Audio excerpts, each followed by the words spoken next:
Welcome to episode number 38 of March of the Confederates.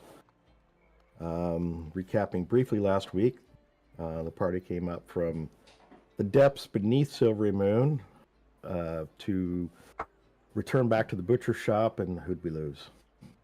Brad. Brad. Return back to the butcher Jason. shop. Jason's gone. Nope, Jason's there. still I here, see right? Jason. I see don't see Jason. him, but Can you guys hear me? Brad's back. I can hear you. can But, hear you. but your Yeah. your face video dropped off. All right. They didn't even have a placeholder. Ah, Huh. the screen didn't even freeze. So the party. Okay, go ahead.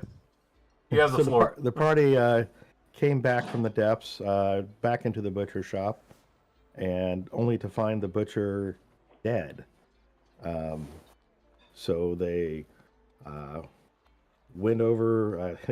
They gathered up bodies, both from the slot and the butcher, and decided to drop in on the noble Lady Swingblade, who was very pleased to have a group of ne'er-do-well show up with two bodies at her nice country estate.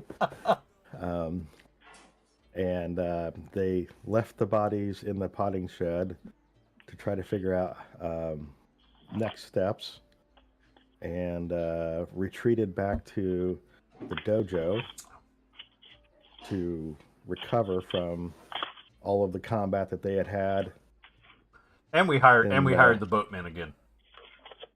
And George. they did stop by the docks to What's hire his, the services. what's his name again? George. George. No.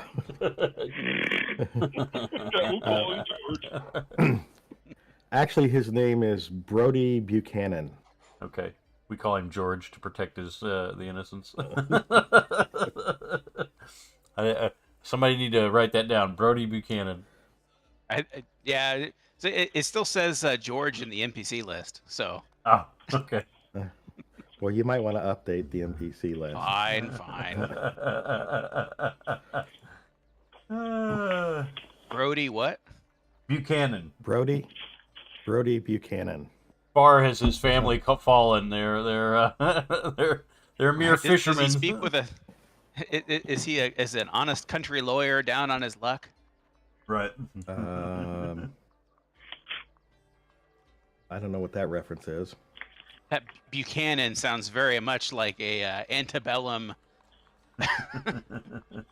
Oh, You making those notes as far as the name and stuff? Yeah, I'm putting it in. Okay. well, it's not like there's a random name generator specifically oriented towards fishermen that I could find. So, Brody Buchanan is as close as it came.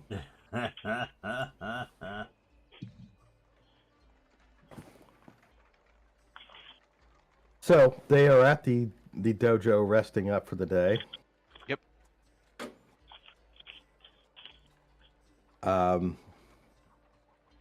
Later that afternoon, just as your rest is concluding. Oh, beg pardon. A a messenger in the form of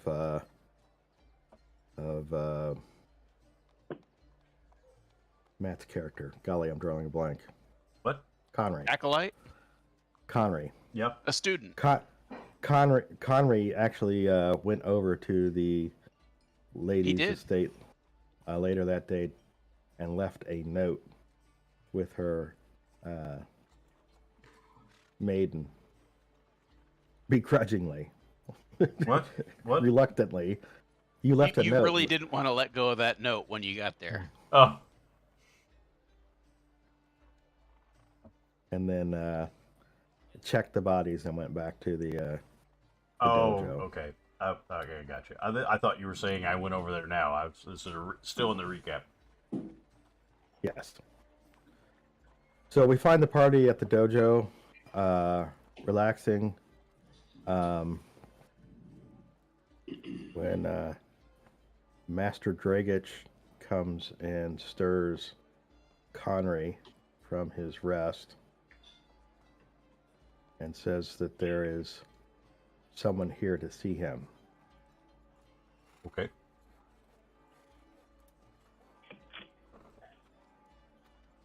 Go Just ahead. wait. If we do this a couple more times, it's going to be "I'm not your maid." I'm not your maid. All right. Thank you very much, Master. Never heard that before. What's that?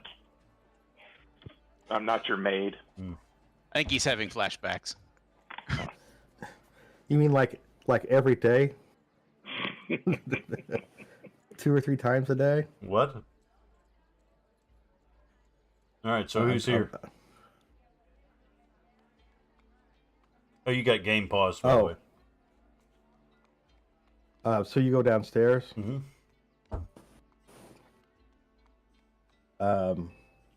The maiden is there. Silver. And what? The maid or maiden. the maiden? Or I Well- guess technically it could be both, but Yeah. Her maiden. the one we left the Yes. the note with. Okay. Yes, I got you. It was like not her maid. not Whatever not- you want to call her. So what? Springblade, right? Springblade. Right, There we right. go. Not spring. Yeah, I was like, Springblade. I'd be like, what are you doing here? it's those leather pants, Connery. They've got the maidens throwing themselves at you. Yep. All I need to do is get a guitar and sing me some metal. Class change to bard. Yeah, class change of bard. Monk Bard. Monk bard. That would, yeah, that'd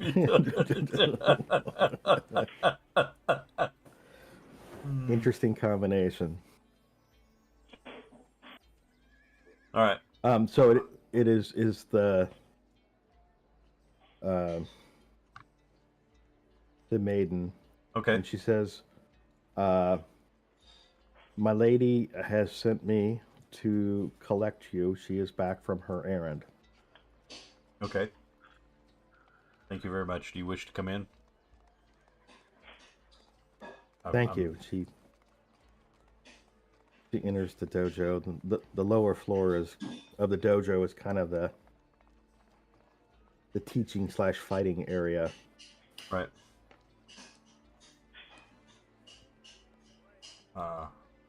I will go rouse the others. If you would like some refreshments or something, I can have someone take care of that for you. Thank you. Now, Okay. I will be right she back. says, What? she says, "Very good, thank you." Okay. All right. I go upstairs, arouse everybody, tell them that she's back from her errand and wishes to see us. Yep. So were remind me, the bodies were deposited downriver already? Is that correct? No. They're still in the potting shed. They are. Okay. Yeah. We're depositing later this evening. Yeah. In game Okay. time. They're right now. They're in the what do they call that? The Potting shed. They're in the garden, the greenhouse or whatever. yeah. Right. they're- I was gonna say in the Yeah, potting shit. okay. Right, got My it. brain can't think very well. The thing you put Potting scraps shed. of food in and grass You're thinking clippings. compost heap. Yeah, they're in the compost heap right now. Right. And also, remind me, were we able to determine what killed the butcher? I think the general consensus is that it Yeah. died from a slotty egg, a slot egg. Right. I mean, Okay. that's just Thank a you. guess, but I don't know that we had the actual like coroner report on that. The All autopsy. signs point The towards CSI unit hasn't reported Yeah. back yet. Quincy, we don't have a Quincy here in Silvery Moon. All right. Odds are there's a baby slotted running around. Correct. Silvery Moon. Okay, got it. All right.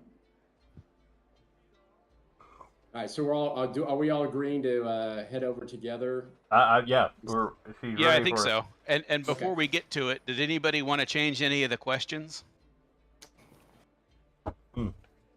Because our plan is to use Speak with Dead and Cone of Truth on the butcher's corpse. That's right. Well, did we come up with the questions already? Yeah. It's already in the chat channel. It's Yeah. We have 1 through 5 questions, and we get 5 questions total. We can change any of them for now. So if you guys want to take a minute and go over to the March of Confederates channel, and it's Mike posted it as the question list after we were kind of discussing it in text chat.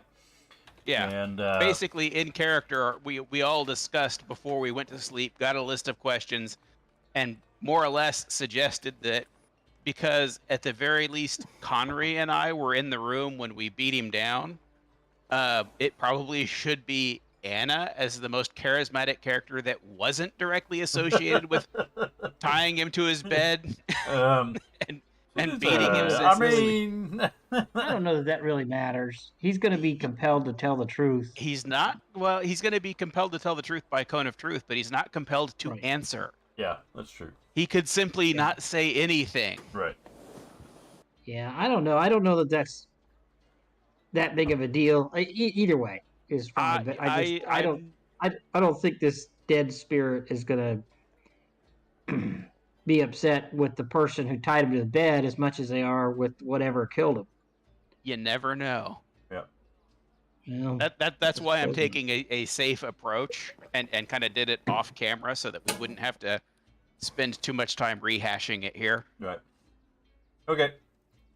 Well, we make our way over to the lady sling.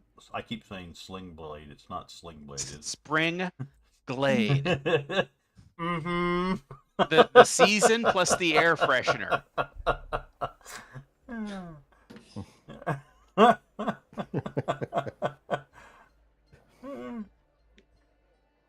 right. It sounded Right, good. It yeah. sounded good to me. All right. You guys are resolved then, and you're ready to head over. Oh yeah. All right. Are all of you going? Yeah, I think so. I don't see why not. Because I imagine that it's late enough in the day that we're getting toward evening. Since we It's did a late long after- rest. Late afternoon. Late Okay. afternoon. All right.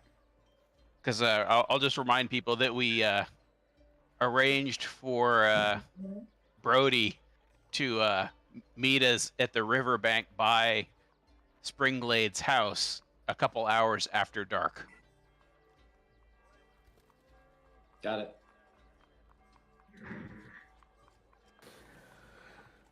All right. So the maiden leads you through the streets on the south bank, across Mhm. the moon bridge, and then back to the east towards the estate on the far east side of the north bank. She escorts you into the. Here, we'll get the estate up here.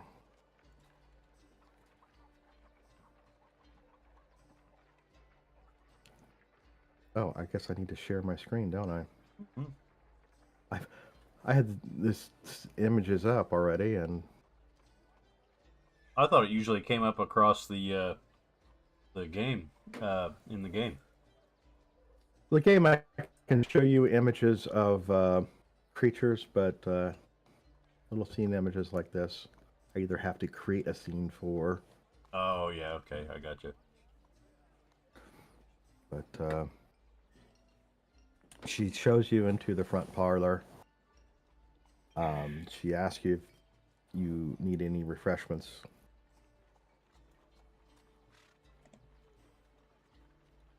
That's Yes, expected. Yes. please. Very good. She says she has some cider already made, if that will do. Hard cider. Oh, okay. That sounds great. We'll take some. Thank you. All right. She takes her leave, goes down the hall, and then comes back shortly with several mugs of cider to hand out to the group and says, "My lady will be down momentarily."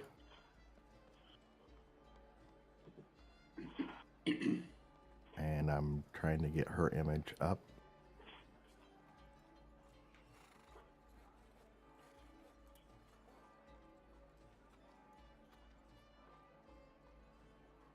I just wish it wasn't so many clicks. There's Lady Spring Glade. All right. Lady Fall Febreze. Fall Febreze. Imposter. That's her sister. That's her sister.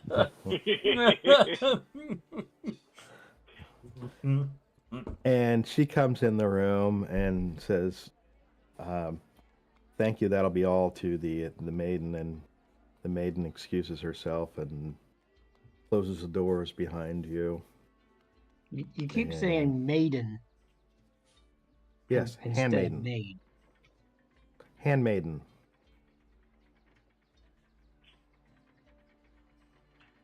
Will that help if I say handmaiden? Yeah. Yeah, apparently. it's a TV series too, right? So that's even better. I don't think it's the same thing. I hope it's not the same thing. Yeah, maid. The opposite of butler. Whatever will work for you. Female person who takes care of stuff around the house. Right. Maiden. Handmaiden.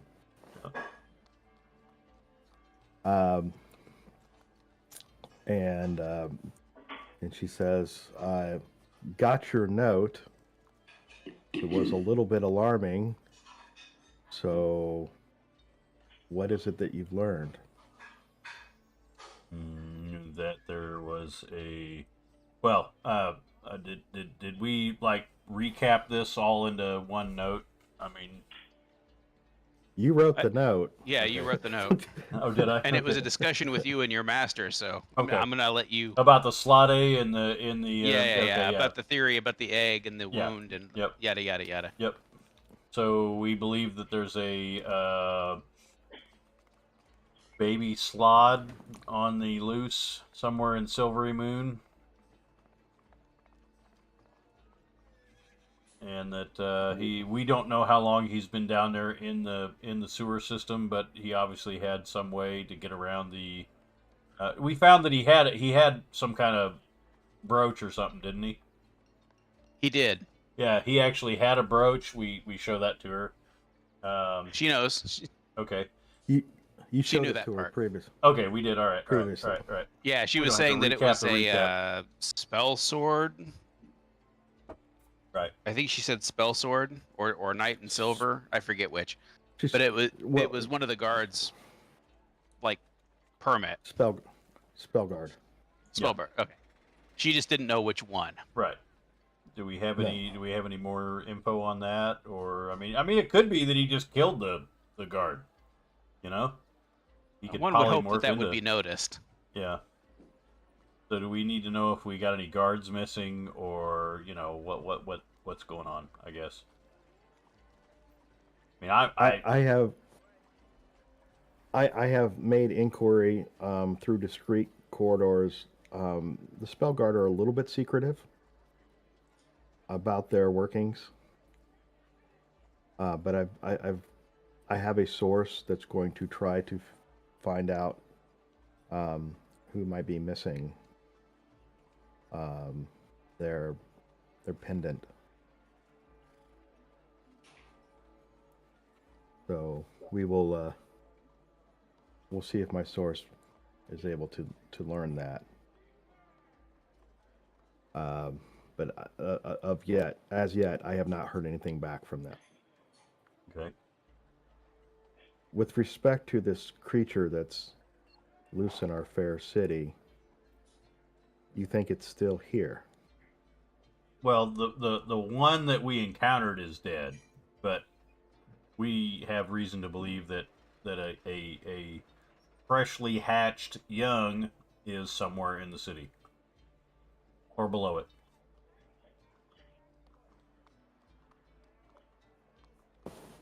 Oh, well, I think we'll just summarize the conversation that Connery and his master had relating to, they breed by hatching eggs that they implant in other creatures, that the young bursts out when it's ready. I believe that it was discussed with the master that it was fatal. It was not something that the host survives, and that it matches with what we saw of the wound in the side of the butcher, the blood trail that went out the back, and the fact that whatever it was small enough to fit through the grate. That's correct. All right, and it is your plan to try to question the butcher. That is correct. And find out what they know. I mean, obviously we have a list of questions that we want, but I mean it could take a turn if we get certain information. So. And I will even throw out that while we only get a certain number of questions, if she has specific questions that she wants asked, that we would not object to tabling some of our own. The most important question that we can learn, as far as I am concerned, is who is responsible for this blood sport. Right. That is definitely on the list. Yep.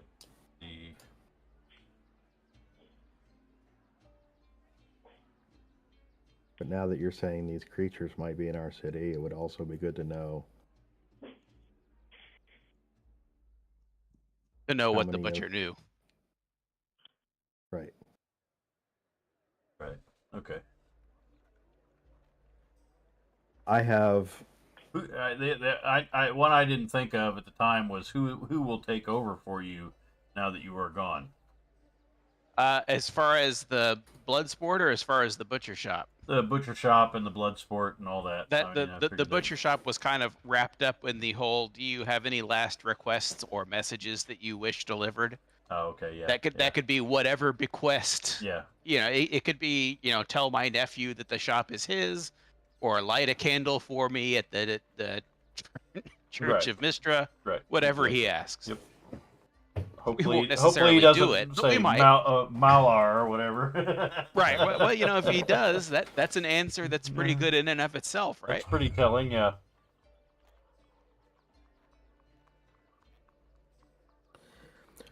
She says, well, I have arranged for the services of a member of the Church of Mistra. Where do you propose that this ceremony happens? I think that would. Well, it has to be with the body, so. Yep. And I think I would have to defer to the, to the cleric of Mistra. Yeah. I mean, if you want to take a ride down the river with us, that's where we're taking them this evening. He says, oh no, I will not be going with you all anywhere. I'm very certain that was in jest, my good lady. I don't know these people. Yeah. Who are they? In deference to you, I do believe that we will take care of that without you being present. Right. Then I suggest your basement if you have one. Yes, I have a basement. But no, I do not want this ceremony to happen in my house or on my property. So you're suggesting that we wheel the rug-wrapped carcasses down the street in the afternoon? I mean, do you have a suggestion of how we might do this without being run through by the Silver Guard? I thought you were going to get those things out of my shed this evening after dark. We are. That's correct. We are. When is the ceremony going to take place then? Yeah, well, exactly. When? Tell me where you are going, and I will arrange to have a rendezvous. All right. Ah, okay, I got you. I have a question. Why can't we just involve the city guard and they know that this is taking place? We're already kind of on the edges of being lawful, law-abiding. Yeah. Right. Well, I mean, we do have the Slod corpse that's a pretty good get out of jail free card. It's the part before, when we went into the butcher shop. The only part we don't have is that we don't know who else in power in this city is involved in this. And it might not be good for them to be alerted to the fact that we know that they know that we know that they know, kind of thing. She says, this could implicate the wrong person. And we need to know the answers to more questions before we bring this to the authorities for that reason. I am utterly in complete agreement there. My master and our dojo, we have been absent from this city for quite a long time, and we do not want to start our tenure in your city by being run out of town again. Or end your tenure. End our tenure here and be run out on a rail again because of a misunderstanding with one of the hierarchy of the city. And I say that, and it is not in jest, but it is in jest, for sure. Well, I say we agree to the plan to let her know where we're going, and okay. Yeah, I'll give her the general location of where I told Boyd to drop us off, and the fact that he's going to be here an hour or two after dark to take us up the river. So do we have a place to take this part? We don't have like a structure, a building, or anything like that. We don't have that. But we're talking like an hour out of town kind of thing. We'll give her the GPS coordinates. Yeah. Right. Well, I don't know. Uhtred might point out to her that most of us, other than Connery, are freebooters or whatever, with no ties to the local community, and we're doing something to try and help the community out. Yeah. But we could pull up stakes and leave you to your slotty mess, and you can figure it out on your own. We can go dispose of the bodies, but that's not going to help you figure out what you got cooking in your sewers that may threaten the city. So a little, cooperation might be. Little help here. That's kind of hitting at that, but I think your bluntness would suit us much better. Does she have any suggestions on where we could meet the person that's going to help us talk to this butcher? I think she wants plausible deniability. All right, so I need to differentiate between you guys, what you're saying ex parte, and what you're saying in character. So, Brad, are you actually saying that to the lady? No, but I'll say it to the group, to my group. Okay, but all right. So when did you have this conversation? I need to know when this ex parte conversation has occurred. Right now, in her room, in her. Well, I building, think she's. whatever. I think it's going to be one of those things where Uhtred puts his hand up and says really loud, "Hey, don't tell her," but.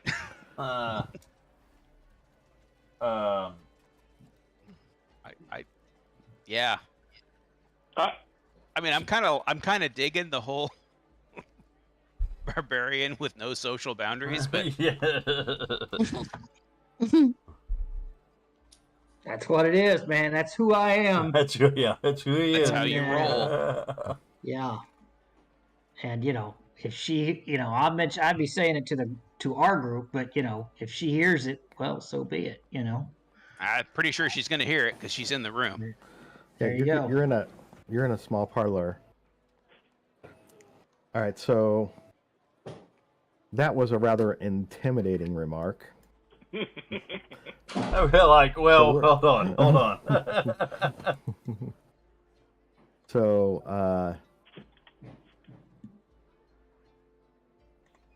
a roll intimidation. He's so intimidating that he accidentally intimidates people. Well, my charisma is so bad that you probably won't, but still. which kind of doesn't make much sense. If he's it should be a strength roll, but that's beside the point. If he's this big hulking figure who's ugly, right? Then I think there should be different types of intimidate, but that's a total sidebar. Yeah. I'm thinking we go down river and head on the side of the Silvery Wood. I think it's actually upriver is where we're heading. Hey, does anybody want to put on an angry face to help me out so I could roll an advantage? You can't get advantage for social skills. Oh, that's right. Yeah, he called that last time. Yeah. Oh boy. Not very intimidating. So she looks a little bit askew towards Uhtred and pauses for a minute and says, "You realize that I did not create this mess. That this, as you say, issue with the creature beneath our city is not my making." Absolutely. We know that. Well, it's obviously not our making either. I think what my good friend is trying to say is that we are trying to do a service to Silvery Moon, and obviously a Slod in the presence of Silver Moon goes against everything that Silver Moon stands for, and that he just wants to see that this is taken care of and that we are protected as much as we can be in the whole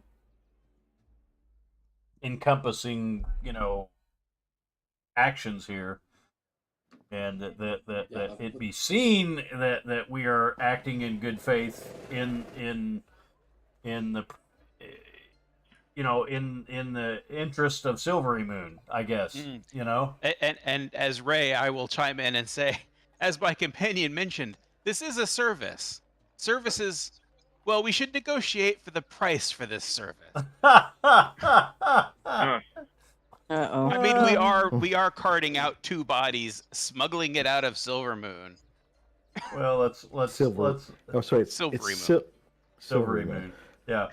So we did go down in the sewers and kill them, right? Yeah. To stop whatever illegal dogfighting thing was going on in there. She knew about that, right? Yes. And those bodies came from an effort she sanctioned.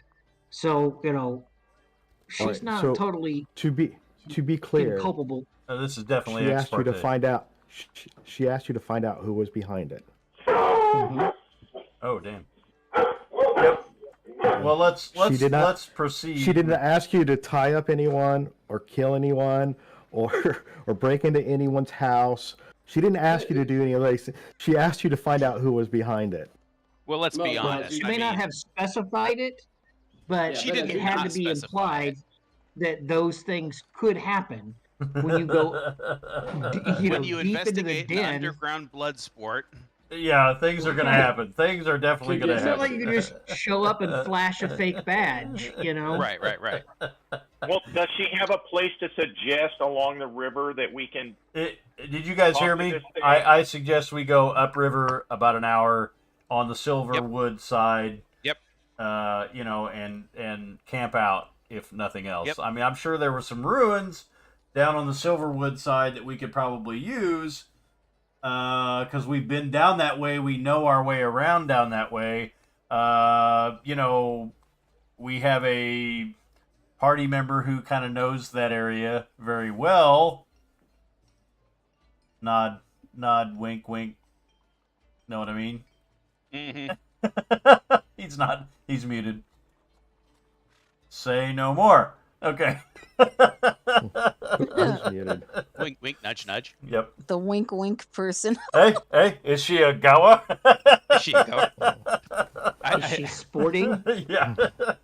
Referencing the corpse of the butcher. Right. Yeah. Know what I mean? Say no more. Say no more.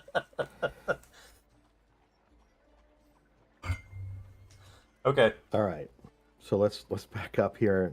So there's a lot of ex parte conversation that you need to tell me when you direct an actual question, comment to her so I can respond to it. Okay.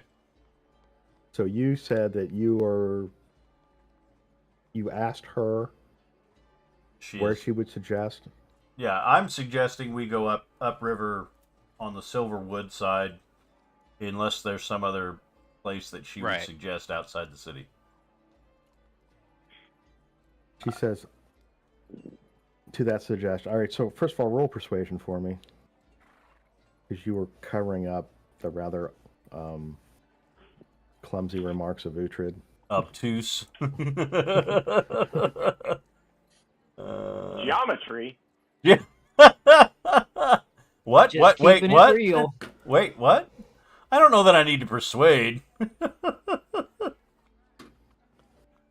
Can I roll insight instead? No. I'll use aspect of the dragon if it doesn't work. 12. It's a 12. It's passable. It's passable. Did that work? So, well, I mean, how do you measure if it works or not? You tell me. I'm gauging her reaction. Do I have a negative reaction? Do I have a positive reaction? I think that's kind of what he's asking you, Howard. Yeah. Is how do you gauge her reaction based on that die roll? Well, that and the whole he's got the aspect of the dragon that he'll use if it's not taken well. I understand. So what I would say is, if based upon the way she responds to that appears to be unsuccessful, then you can tell me you use aspect of the dragon at that point to kind of amend or revise or update your comment.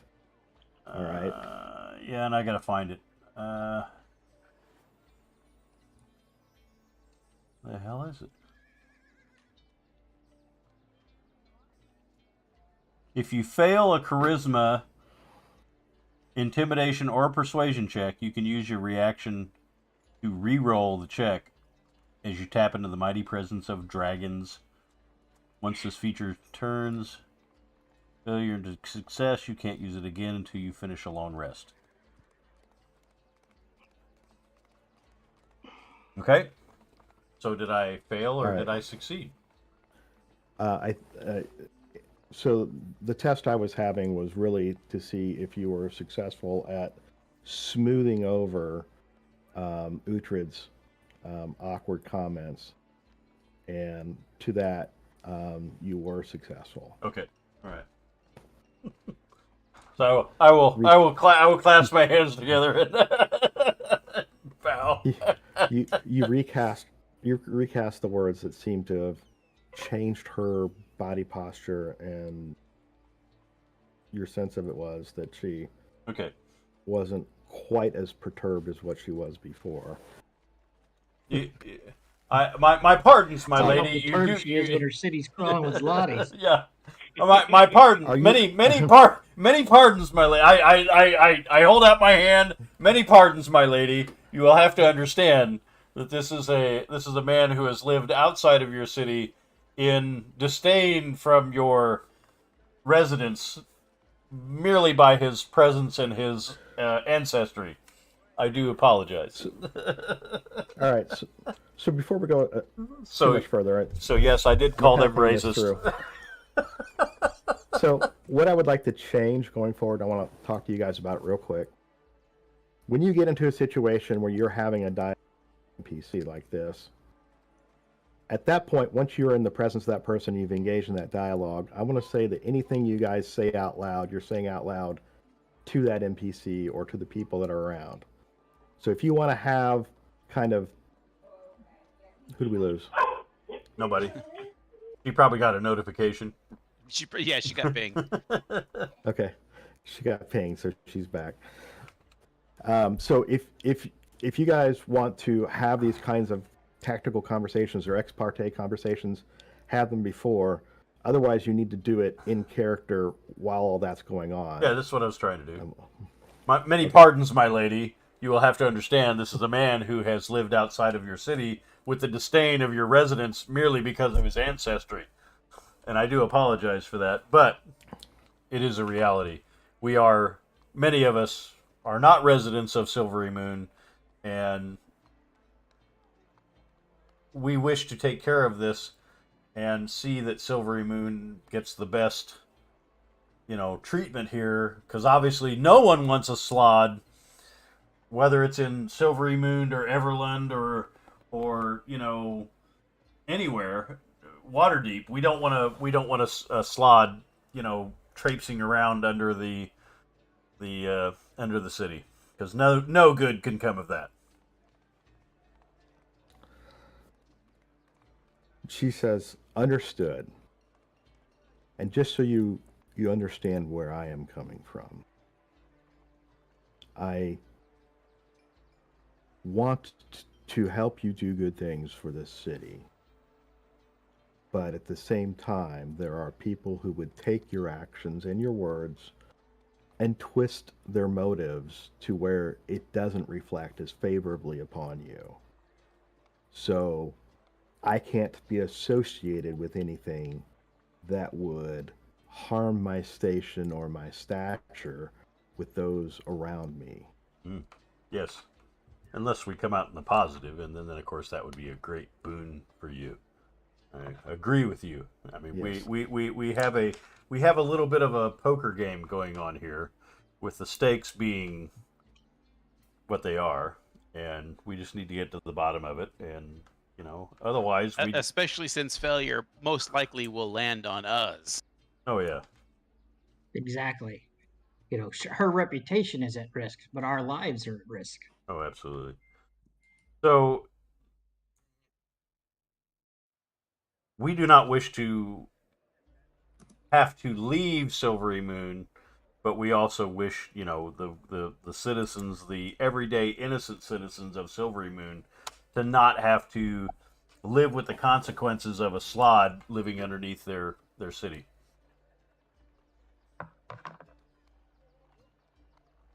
Then, to that ends, we are in agreement. Yes, absolutely. Well, let if you would send message to the cleric of Mistra, where we are going to be. I get out a map. I'll chart a course to where we're going to be. Give him. Why doesn't the cleric just meet us here? Yeah, get on the boat. Yeah, that's fine. Yeah, that'd be even better. That's less variables. Yep, absolutely, totally. So see, and then I Lady Springblade. This is why. This is why he is in the party. He is his bluntness and his reality checks many times are tactical advantage. It's my big hit point pool. And of course, we would escort him back tonight if he requests it, or tomorrow. Depending on the situation. I know she's had to notice my big hit point pool. So. Yes, that had to. Yeah. Hey, some hit pools are just bigger than others. Yeah, that's right. Yeah, no need to be intimidated by that. She says, "Pray that cinder shine from the lady's temple cannot travel far.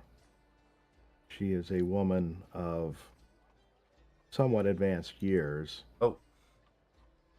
So I would suggest something a little bit closer." Do you have something in mind?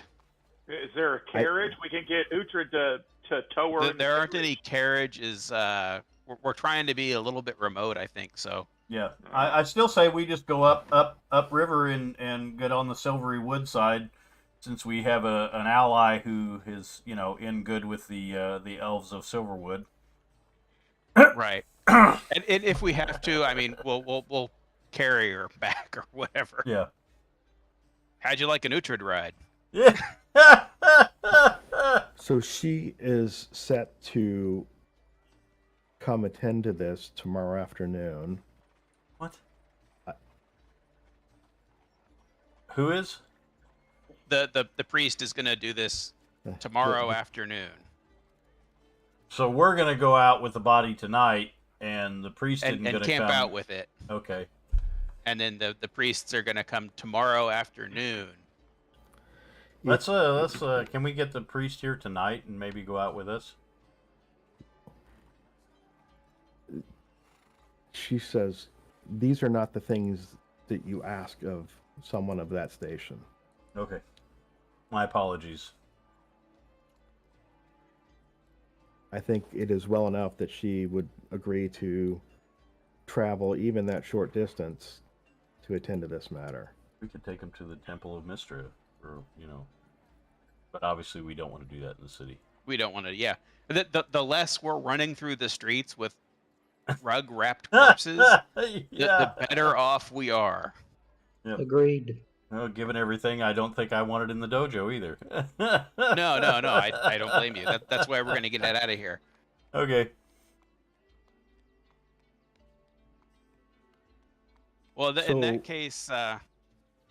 there is a road that leads along the river on the eastern side of the river. I suggest that you go a ways down that road, establish a camp away a little bit from the road, but not so far that it can't be easily accessed from the road. Mm-hmm. Okay. And I will arrange for an escort to go with the prelate so that she is cared for. What would you say? What did she give her name? I don't remember. The prelate? No. Yeah, she did. She did. Said Prelate Cindershine is what she called her. Cindershine. Yeah, it's not on the list, so I'll go ahead and add it. All right. So couldn't we just pick her up at Sling Blade house there, and the priest woman tomorrow get George to sail back upriver, pick her up, bring her to the site? They're gonna send an escort. I'm just thinking. So we'll know where we're camped out. I don't know how anybody else would know. So so the priestess is gonna come down this road. Mm-hmm. Yeah. Okay. We just gotta watch the road. Yeah. I'd like to ask, other than being advanced in age, how will we know the prelate? That is she human? Is she a different species? Is she? I assume that at least one of you would be traveling with her. Yeah, see what I'm saying? Okay. Sure. Anna, would you like to ride with the prelate? That would be fine. And maybe, I'd say two of us. All right. I can go if you want, but you might be better if Connery might be better if there's trouble. Yeah, I was gonna say. Plus, you're a monk.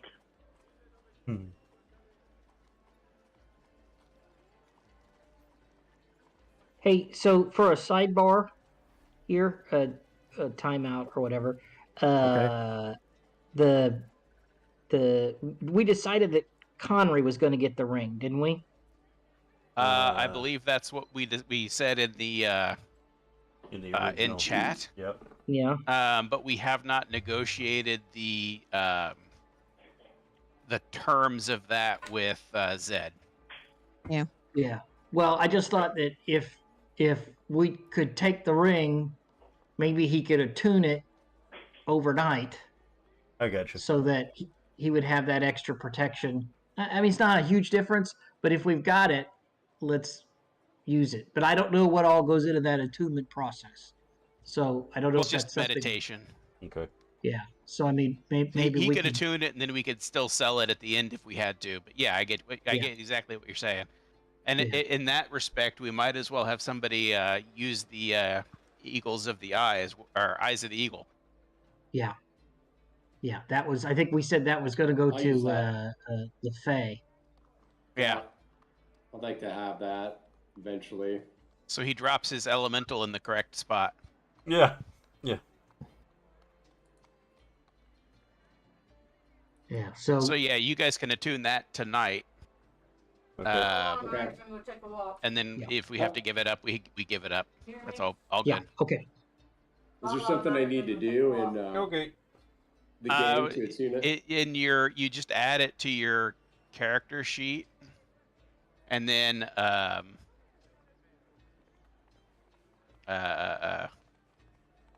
Do I add it in D&D Beyond? no, I'd probably add it in Forge, because D&D Beyond means you have to re-import. Okay. So this is. I would. Well, you need to eventually add it in both. Yeah. Eventually, yes. But can't you upload what's in here to? You can, but I don't know that we've ever done it. Okay. I've not done it yet. I don't. I know how to add it. I think I know how to add it in D&D Beyond, but I'm not sure if I know how to Foundry. Here. Would that be under equipment? There. So drag that onto your character sheet. Where is it? Chat. Chat. That's for Jason. That's for from Jason. the Fae. Okay. All right. What about the ring? I'm working on it. Oh, okay. Sorry. All right. That went under equipment. Okay.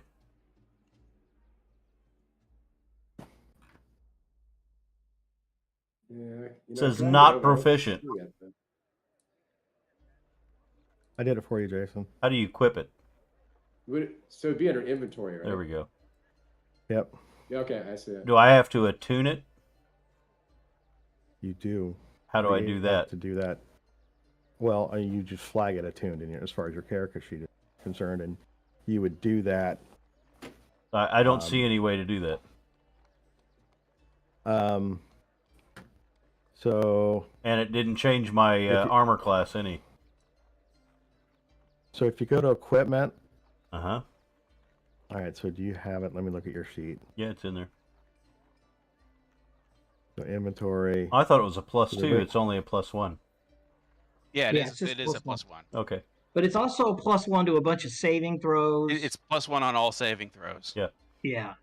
AC and saving +1 to your throws. armor class, but it's +1 to your saving throws. Yeah, and it didn't change my armor class any. Is it equipped? Yeah. Is it actively equipped? It is actively equipped. And is it attuned? I don't know how to do that. Yeah, how do you tune? I know how to equip. I don't see anything about attuning something. Let me find out. I've not tried this myself, so I'm going to drag it onto my sheet. It's a click on D&D Beyond. I've not tried it on here, but it's just a click. Not proficient attributes. So where? Yeah, it doesn't change my AC when I'm got it equipped.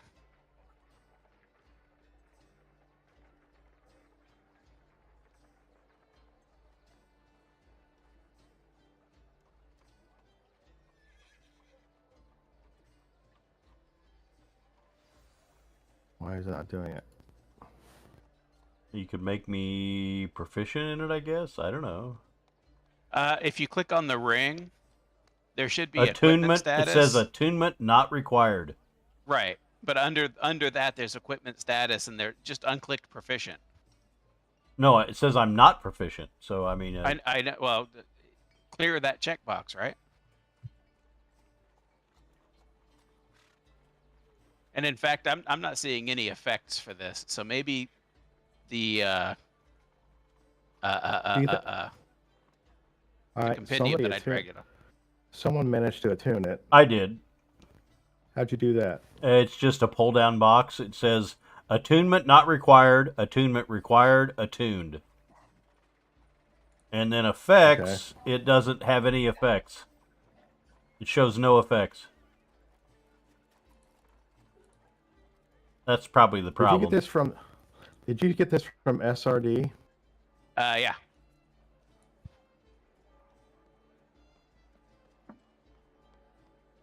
Oh, that's from the basic rules. Oh, it says adding an effect with an owned item is not currently supported. Sell it to Zed. Yeah. Matt, try the second one that I put in. Okay.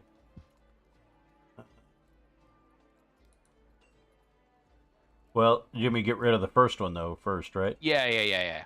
Okay. All right. Yeah, I can see how to attune in D&D and Beyond. It still is not. Oh, I gotta equip it, don't I? Yeah. Still did nothing. You're not attuned. Okay, so I can attune it. Okay. Can we click proficient?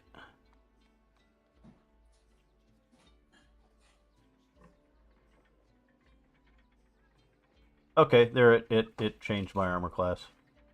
I didn't look at what my saving throws were before, but it doesn't look like it adds a passive effect for. I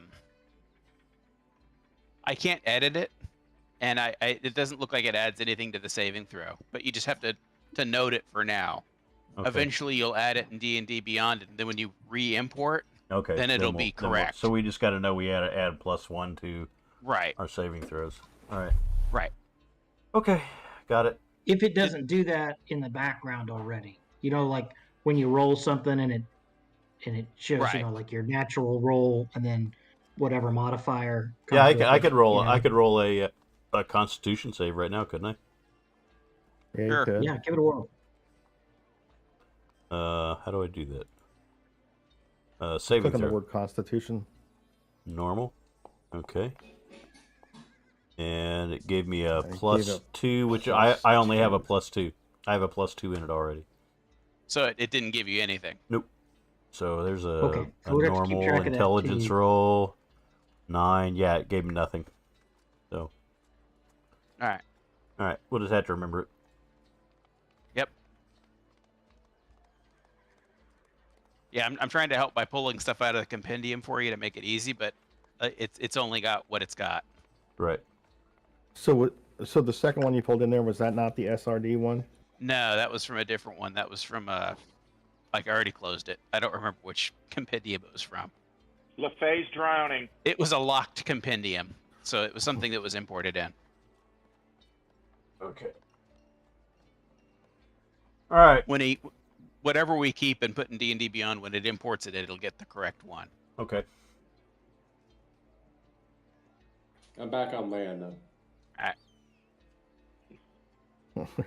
So, Lady Springbreak says, perhaps you could spend this evening and tomorrow establishing a camp along the road and then send one of your members back to escort the lady safely to... That sounds good, yeah. That's fine. The intent.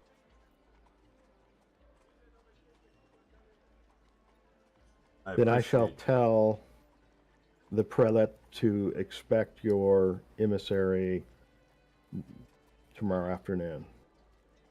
Yeah, that's fine.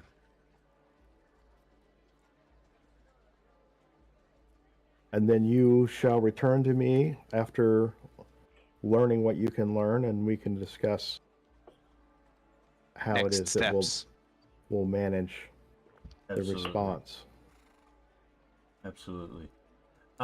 Is there anyone in particular that you would warn us against at this particular moment regarding what is going on here?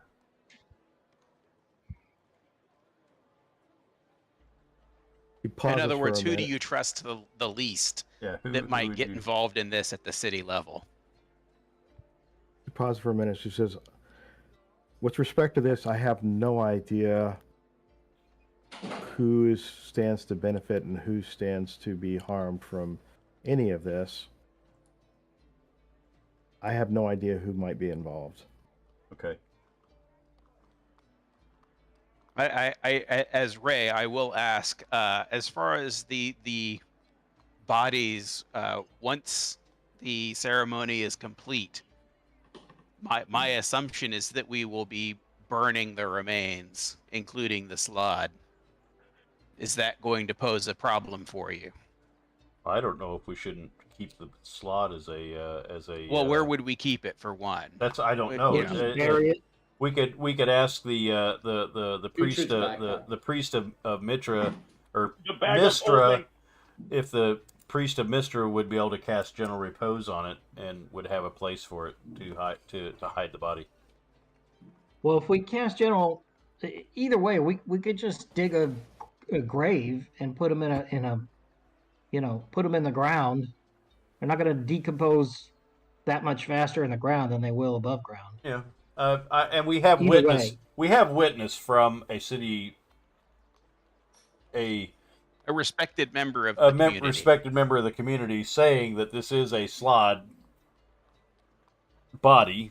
That not just our word. We have an independent source to say that's what it is. And when the priest of Mistra comes and sees it, they're gonna say yes, this is a body of a slod, and so forth. So I don't know. We'll see. My trust is not very high, but not for Lady Springglade, but for whoever is behind the scenes causing issue. Wow, that was impressive.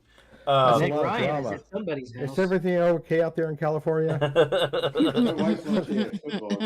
Are you all right? Are you okay? Do you need a medic? My wife's getting into a football game. Yeah. Oh. Medic! So it was incomplete, is what you were saying. Yeah. He dropped the ball. She's watching the Raiders Cardinals game. So nothing of consequence.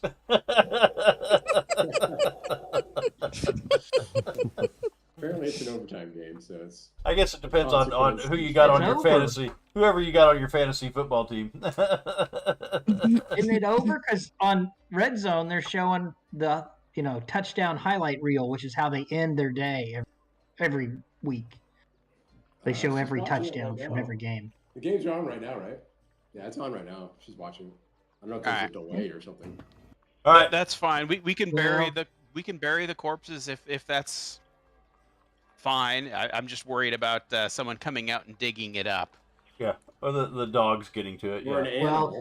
I'm not worried about the dogs getting it, although that might make them sick. But I'm worried about somebody like in her honor guard, perhaps making a little bit of extra coin by telling about this strange meeting that they had. Yeah. That's a possibility, but I mean, the alternative we have there is, burning the bodies, and that burns the Zloty, and then. All right, hold on. You guys are still in the presence of the NPC. Yes. I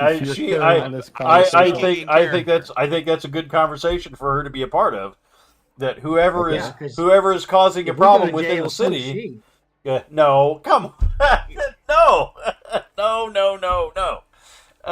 Yeah.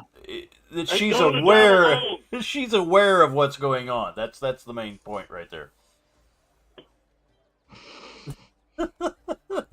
Yeah, and if we go to jail, she goes to jail. So no. She's not going to jail. Yeah, no. We're the only ones hanging out here on a spit, okay? Right. We are the ones who are plausible deniability here, okay?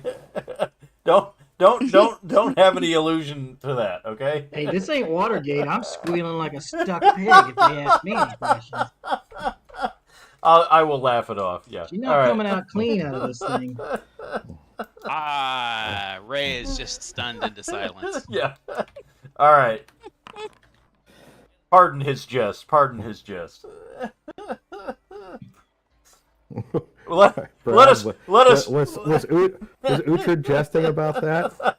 Uhtred was jesting about this. No. I'm asking Brad if Uhtred was jesting. Well, I am Aaron's just moved out of the whole conversation. I'm genuflecting, in the middle of the conversation. Like, yes, he jests. So she says, perhaps this whole business is not worth my attention, and I should turn you all loose now. That might be. Perhaps, but that does not serve Silvery Moon in the bigger picture. nor does it serve her. No, as but an agent, as a lawful agent, and you got these forces of chaos running loose in your city that you didn't even know about till we figured it out.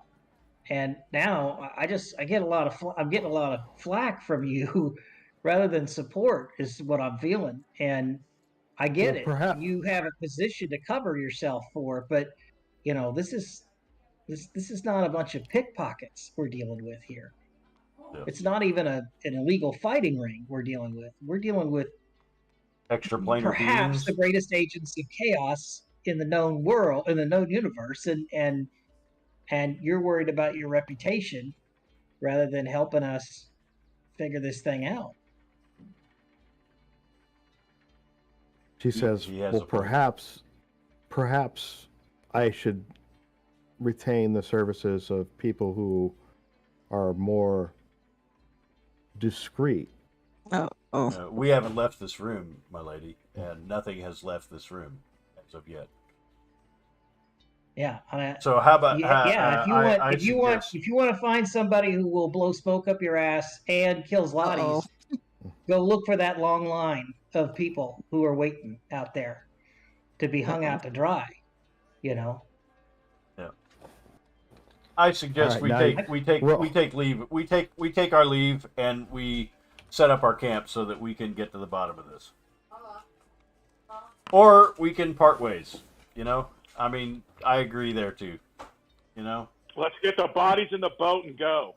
Yeah. Let us bodies proceed. in the boat gets paid. Yeah. If we're parting ways, then we're parting ways cleanly. Yeah.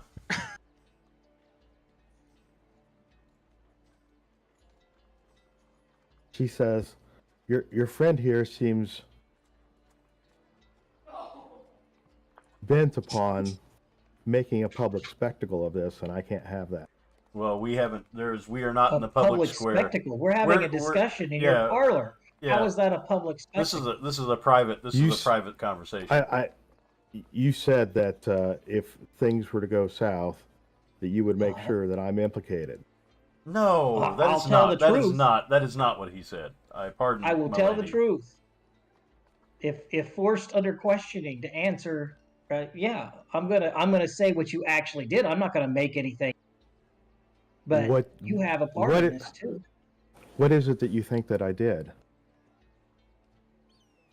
You asked us to look into this illegal dogfighting or blood sport in your city because you were concerned. And when we looked into that, guess what? We found something worse. These are things you wouldn't have known if we not brought them to you. What? Yes, this is... Go ahead, Matt. What he's asking, my lady, is that we take this seriously and that we, there's going to be questions, there's going to be gray areas, there's going to be a lot of things that come out, and no, we don't want to hang you out to dry because you're the one who we're trying to, use your leverage to make this come out in a positive manner. Obviously, there's somebody within the city who is trying to do something that is bad. They're trying to do something that is underhanded. There is someone within Silvery Moon who, and they may not even be a member of the Silvery Moon Council or whatever, however you guys run your affairs.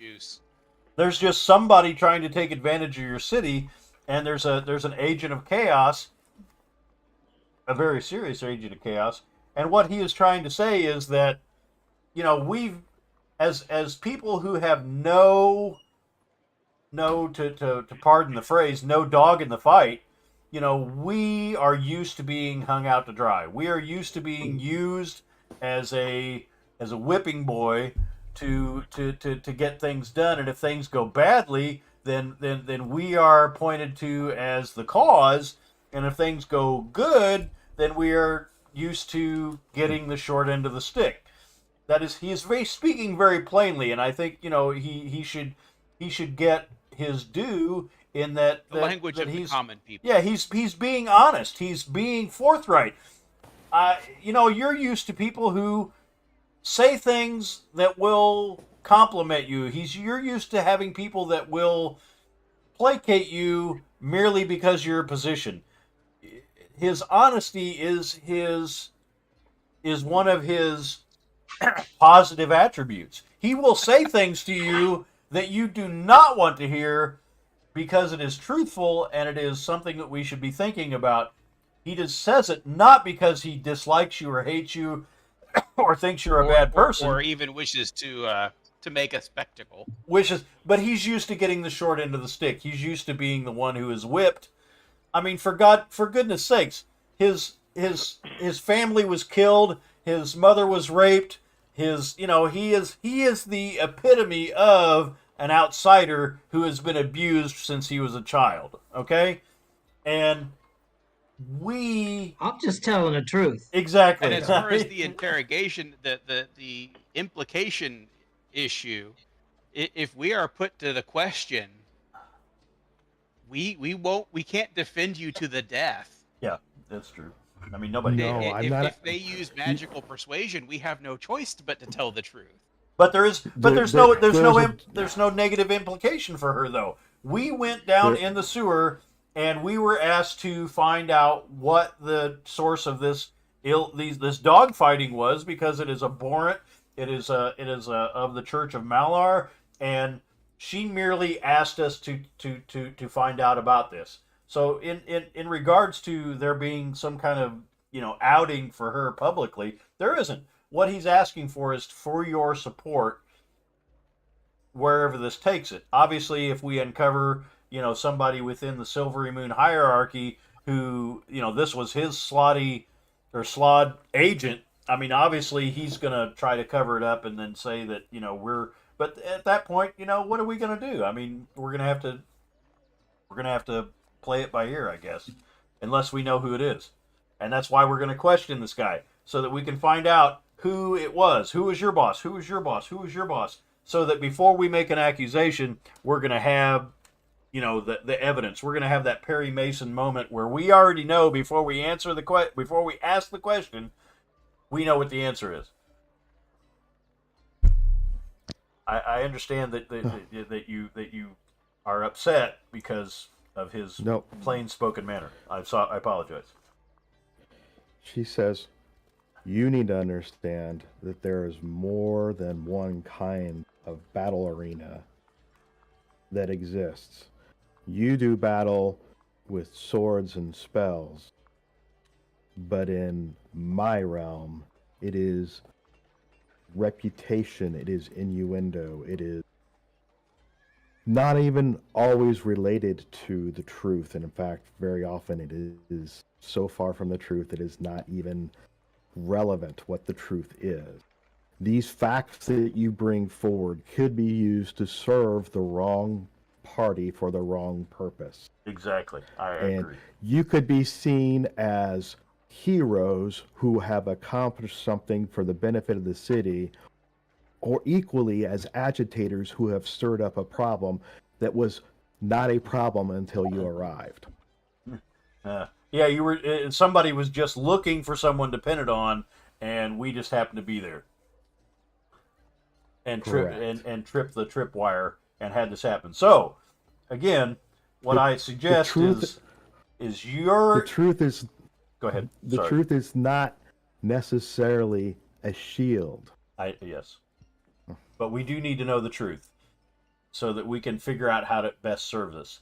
So again, for Uhtred's sake, I would say you must pardon him for his truthful words, his brash but truthful words.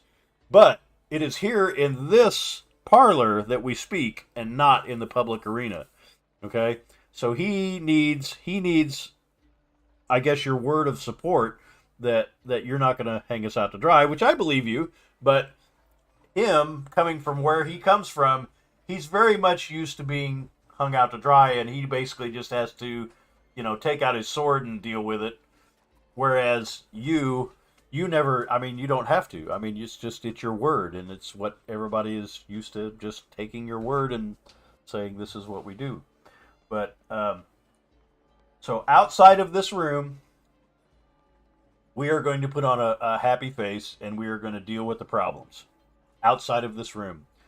And we trust you within this room, and you trust us within this room not to take this outside of this room. We need to find out what the truth is, and we need to move forward. We are your agents of finding this information out and rooting out what evil is happening in Silvery Moon. And we wish to have respect and due diligence and protection for being your agents. I guess would be the best way to put that. All right, let's have another persuasion roll there. That was a lot you wrapped up there. I figure I don't need a persuasion roll. I mean, it pretty much speaks for itself.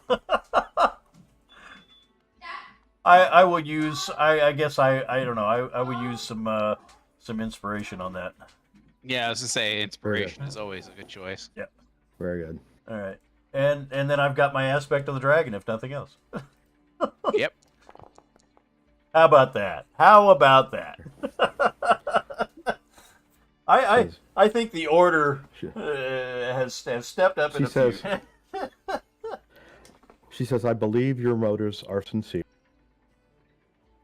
I will ask you to trust my judgment about what information you use and reveal, and what information you discreetly hold and keep amongst yourselves until we have a proper course of action, and then I will work with you to try to present this in the best possible light to the best possible audience that allows us to get to the best possible result. I am in total agreement with that. This is your arena of fighting where you do your best work, and we are merely those that will bring you the clues and the truths so that you can use it in your arena. Use these weapons in your arena to root out, the evil and the true intent that is happening within Silvery Moon. Totally, I am in so much agreement there. I am saddened that we are not able to bring this out earlier. That we took this long to come to that. I'm in agreement. Well, there. Very good. So I believe we have a immediate course of action. We will reconvene after you've learned some more, and we will discuss our next steps. Very well, my lady.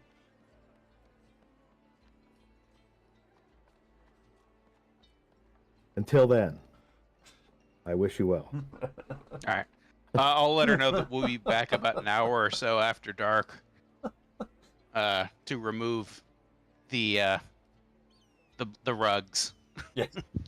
She says very coolly, she says, and I trust that you won't wake the neighbors.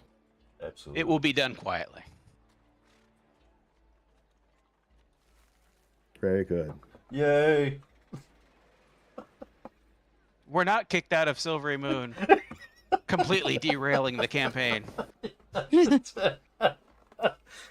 And I didn't have to technically apologize for the way Uhtred talks. Like, you have to understand, you all are racist.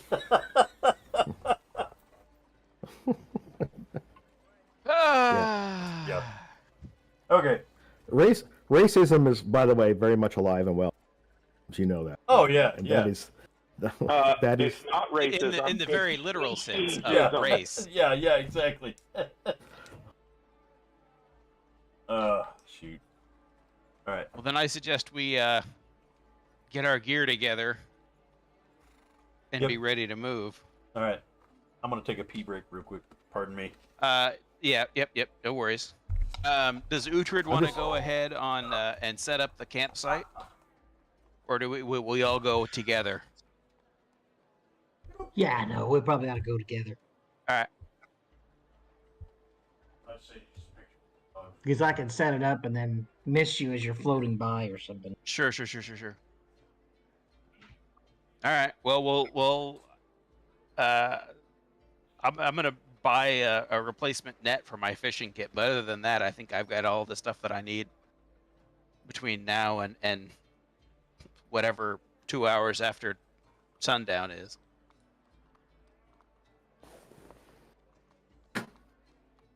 Okay, sorry, I was looking up a rule. Which was way that, is Mike? upriver and downriver on this map? I think we're going upriver. I think upriver is east and downriver is west. I think. Yes, well, southeast-ish is upriver. Right. Okay. So we're going upriver. Yes, and there's a road. There is a road coming out of 19. There's a gate there. And then there's 29, which is to the south, that also leads in the basic direction that we want to go. So I think we're covered. covered. The east bank, though. She did specifically say the east bank, so we will not be camping on the Silvery Moon side. The road to Everlund that most people use is on the east side of the river. Okay. There are the roads you see coming out of the south in 29 don't go very far south, and they spread out east and west from there. All right. Well, we've got tents, we've got rations, we've got water, we've got 2 bodies and rugs. I think that's all the equipment. It's a pack of cigarettes, sunglasses, half a tank of gas. I had a question, Howard. I know that Anna's supposed to come with the cleric of Mistra. So is she going with them down the river also and then coming back? Is that a question for me or for the party? Yeah, that's really not for Howard to say that. Yeah. So what I would suggest is that Anna would stay in town and not be associated with the body moving portion. And that once we've got a camp tomorrow morning, I will take watch along the road as a non-threatening halfling and work on my whittling sitting alongside the road. And then when your party approaches, I will bring you back. Is Conry going to go with Was there somebody else going? Yeah. Conry was also planning on going with you. I think. So that's fine if Conry and Anna would stay in town. They would have deniability of hauling bodies if we get caught, which of course I hope we don't. And then we camp out. Ferris. Or Conry could come with us, and then he'll know where we're camped, and then he could go back into town, stay at the dojo, worship at his precious. That means he's got to run back at night. Yeah. That might be dangerous even for a monk. Well, I mean, I could walk with him to the gate. Once he gets in the gate, he should be fine. Well, I know, but that's an hour hike. Even on a road, it's still going to be like an hour there. Okay. And if you walk him, it's an hour there and an hour back. Well, that's fine. It's up to you, but. So we're only having one person with the priestess, right? 2, Conry and Anna. Okay. Conry and Anna. The suggestion is that Conry and Anna will stay in town. The rest of us will go with the bodies down upriver. We will set up camp. We will camp out, and then the next day I will wait along the road that's indicated, so that when the prelate and the Conry and Anna and them come along, then I can guide them back. Oh, sure, we can do that. Huh? I had a drink earlier. Does that work for everybody? Adjustments? Good. Yeah. Yeah. Works for me. We can do that. Absolutely. All right. So that's what we're going to do. I heard Matt say that's what we're going to do. Absolutely. So. He's probably not aware how much of his conversation is being broadcast across Probably not, no. the country. All right. So you've left the ladies Yep. Estate. I guess if we're gonna go out, anybody want dinner? My treat. Might as well have something good instead of eating whatever we burn over a campfire. Yeah. I'm in. Okay. Well, isn't there a butcher shop that we can go get free meat out of? Yeah, Oh, it's boy. closed, Oh. and I'm not sure I want that meat. Well, What are we I'm doing? not sure I want to be seen in the area. Yeah. Returning to the scene and all. Oh, I did want to take a sample of Slade and to do some experience. So yes, I did want that. Okay. Matt's having a different conversation, but that's fine. Oh, I'm sorry. What did I jump in the middle of? They were discussing going back to the butcher shop momentarily. Well, Brad was discussing going back Oh. to the butcher shop. He was saying that No, for it wasn't dinner we me. would just take all the That was free Ferris. meat. Oh, ha, That was ha, Ferris. ha, raid, Oh, Ferris. raid, Sorry. raid the butcher shop. All right. He ain't gonna complain. Right.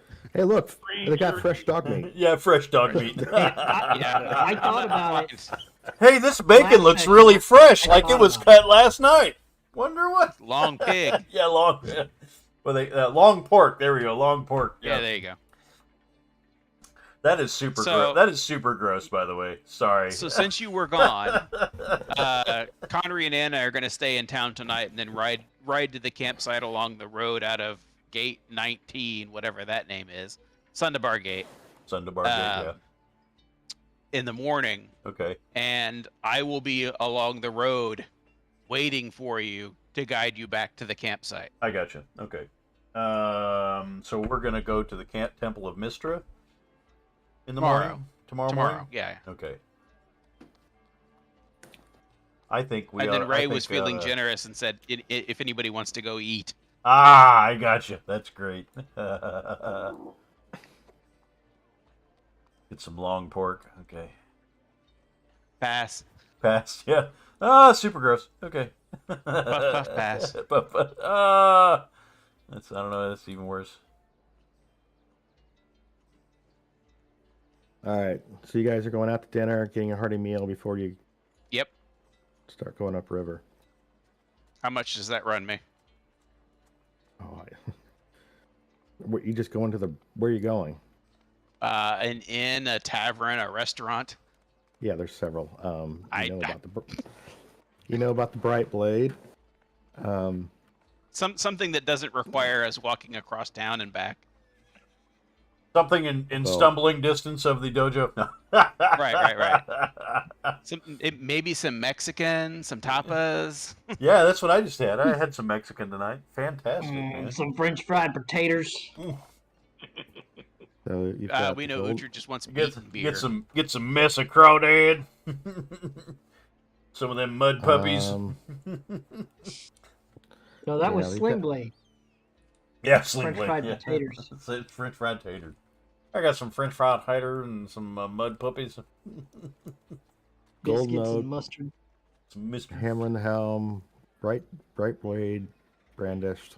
Anybody have it an doesn't octo? matter. Just a normal tavern that would let a group that looks like ours go in and eat. Someplace talking about the Bright Blade then. Yeah, someplace that's not on the that passed their health inspection, the health department inspection. Oh, the other one I guess that would also fit that description is How much time do we have before the rendezvous? Well, it was early afternoon the next day. Oh, you're talking about the boat. The boat. How much time until the boat is expecting to meet us to pick up? Well, you told him 2 hours after sundown. Yeah, so you probably got 3 or 4 hours to. All right. Well, then I suggest let's go to the Bright Blade and deal with Zed. Hey, yeah. Mm-hmm. Anyone got an issue with that idea? No. Cool. So I will signal. I'll throw up the Zed signal, and then we'll the big Z in the sky. that has a whole different meaning nowadays. Yeah. It means tanks are blowing up somewhere. Yeah, hopefully, yeah.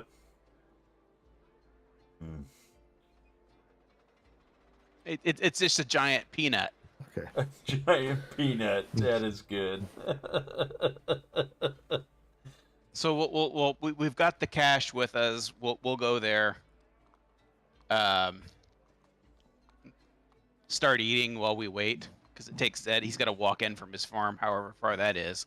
I don't think that he walks. Well, whatever. I think he just transports. He's a power walker. We all know it. He's got like one of those closets, where he just walks in one place and comes out another. So he's in the closet. Is that what you're saying? Right, yeah. He's fabulous.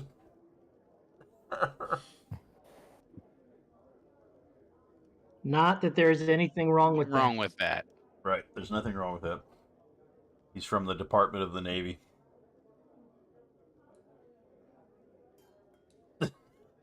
No comments. Well, Bradley Manning was a United States Army soldier, Army of One. Yeah.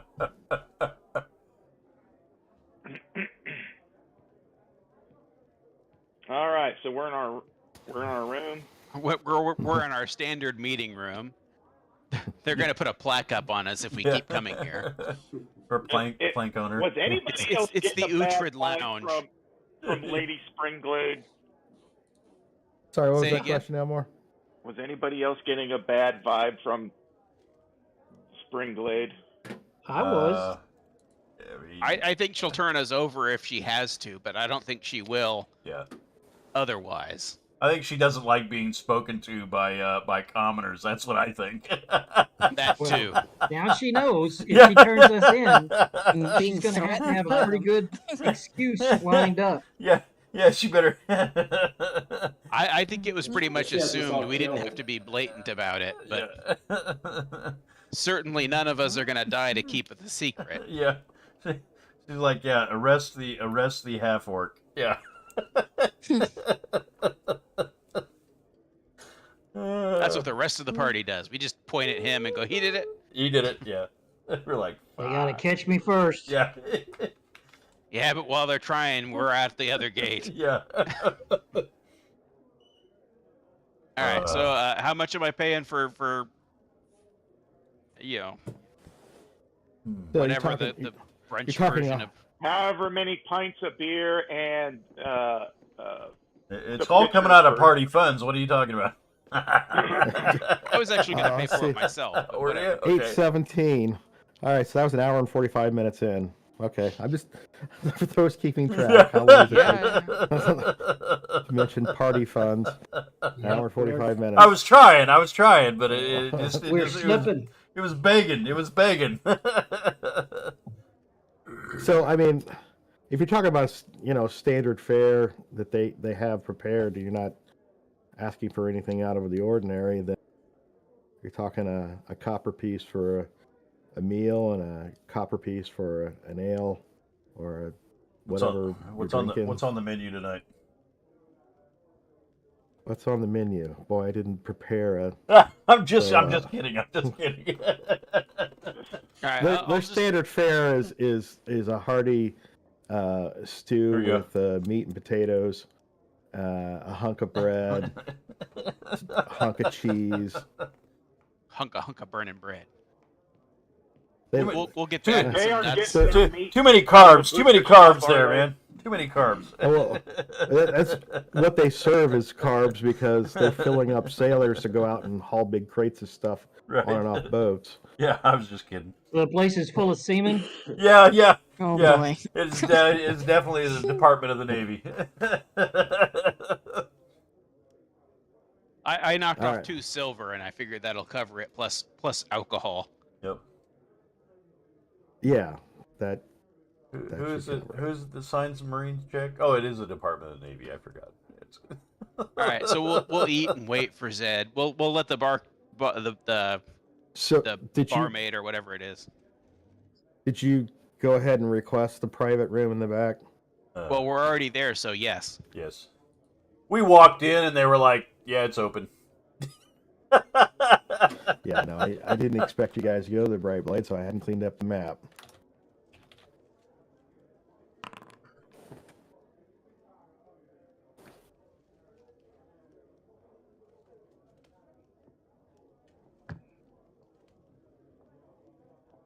Always stuff going on in the Bright Blade.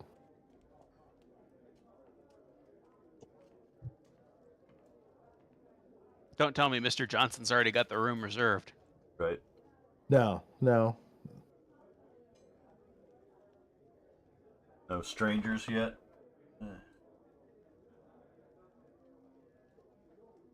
The phase bounty hunters are back. Right. Are they? They better not be. No, I'm just saying. Well, they can be here. They just can't collect on your head yet. That's right. They can't. But they could very well be here. And in fact, they could also, meet us outside at the campsite. That's true. Well, that'll make Uhtred happy. It will make Uhtred happy. Yeah. He's been itching for some combat. Yeah. He'd be like, Uhtred's always itching for combat. All right. So, LaFay, as you're coming in, Yes. and you guys are taking up your spaces in the little back room in the corner there, you notice a shady-looking character kind of behind the bar who's trying not to be seen, but you notice him. behind the bar? Yeah, it's in the corner behind the bar. Like I can't see serving? him on this map. Serving behind It's the bar? because you don't have line of sight on him, I guess. Yeah, okay. We saw him when we came in. That doesn't mean we can Okay. see him now. I'm I mean, highlighting what it. stood out, Yeah. What stood out about him that So he's comment? literally hiding behind the bar.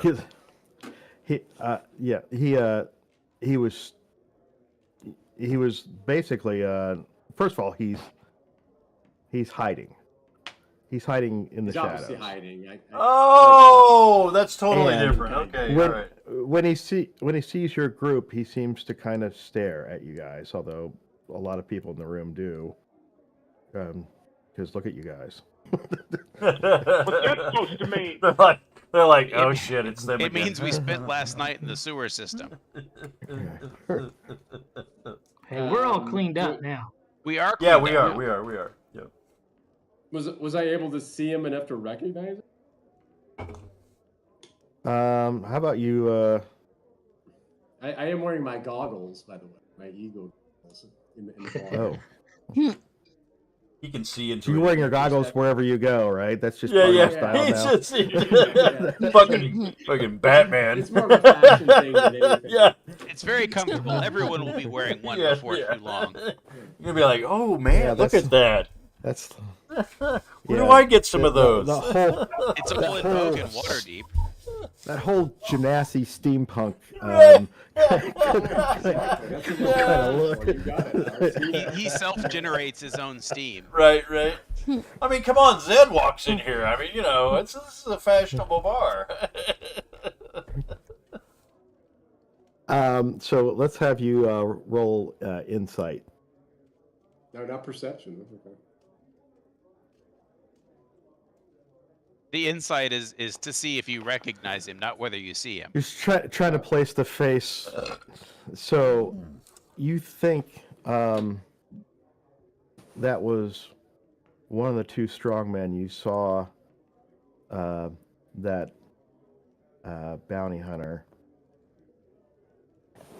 have around him at one point. Mm-hmm.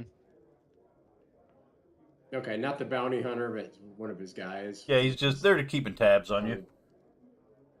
Okay, all right. I'd say we want to make sure that he can't keep tabs on you when you leave town. Well, we're not going to go out through the front door. How about that? Yeah. Okay. Well, I'll note that. I'm going to communicate to the rest of the group. Hey, I just saw. I will Maybe very this discreetly happens. remind the party that this room has a secret exit. Yeah. And so he can't. I know Mike mentioned this, but they can't touch me for what period of time? Forever. For the crime that you may or may not have done, that's uncollectible legally. Here in But they could always like put a bag over your head on the road outside the city. Okay, yeah. So safe in the city, right? Got it. Less so outside, yes. Right. Okay.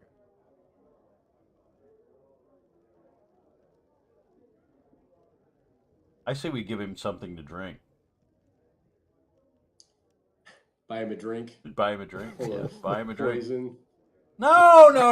What are you talking about? Wait. I mean, maybe I was going to be impressed with Connery there, but you've let me down. Maybe roofie him. I don't know. Is that? Yeah. I actually like that idea. Is that your equivalent of the Beverly Hills Cop sending a plate of food over to the two cops that are? Yeah, that's I right. like that idea. Actually, I am gonna buy him a drink. Yeah. Like, give him one of these. All right, so you're gonna tell the barmaid, or I'm gonna tell the barmaid, hey, get him a stiff drink. In the corner that's hiding. Get him a stiff drink. Give her a brief description and say, buy that man a pint of ale. Tell him Connery bought it for him. Yeah. Tell him I send him my regards. Yep. We'll roofie it. How about that? I'm watching him too. I don't have any roofies on. Dang it! So they're gonna have to come from your stash. Okay. All right. Uhtred seems to be out of the room. So the barmaid. Can I actually pull the barmaid up?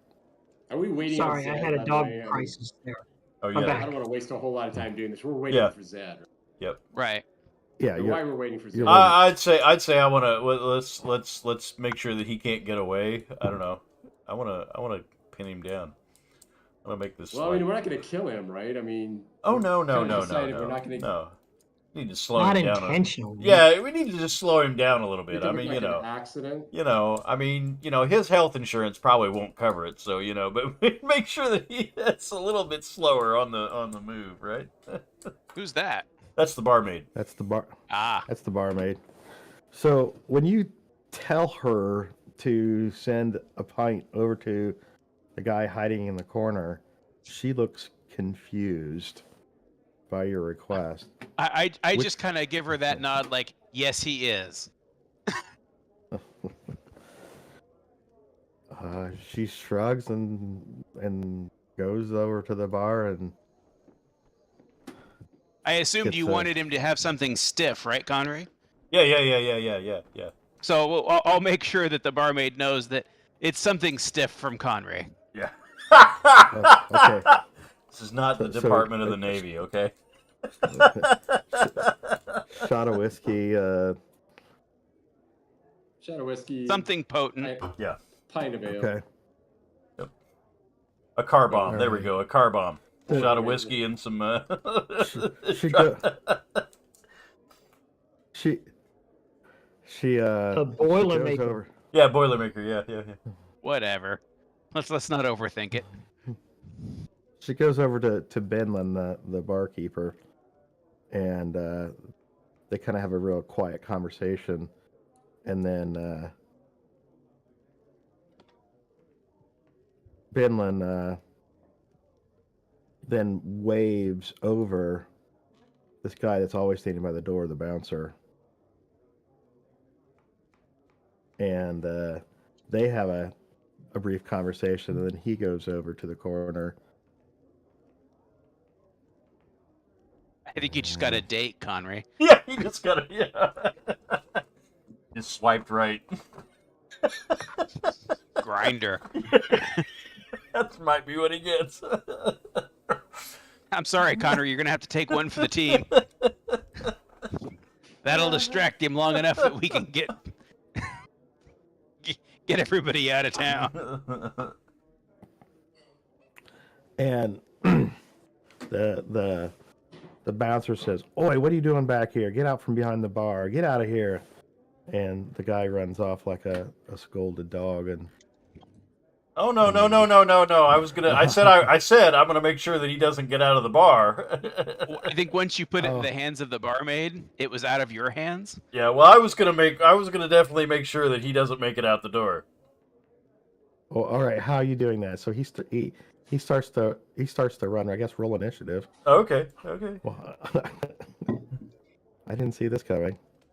Oh, please don't kill somebody in the middle of the bar. Oh no! I have some dual damage. Come on. Where's my? Oh, there it is. Okay.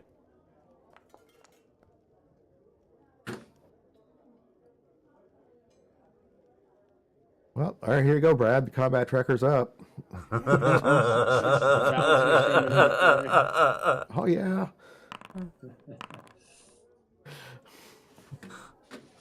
Yeah, but Uhtred doesn't get to be in the combat, so this could go really bad.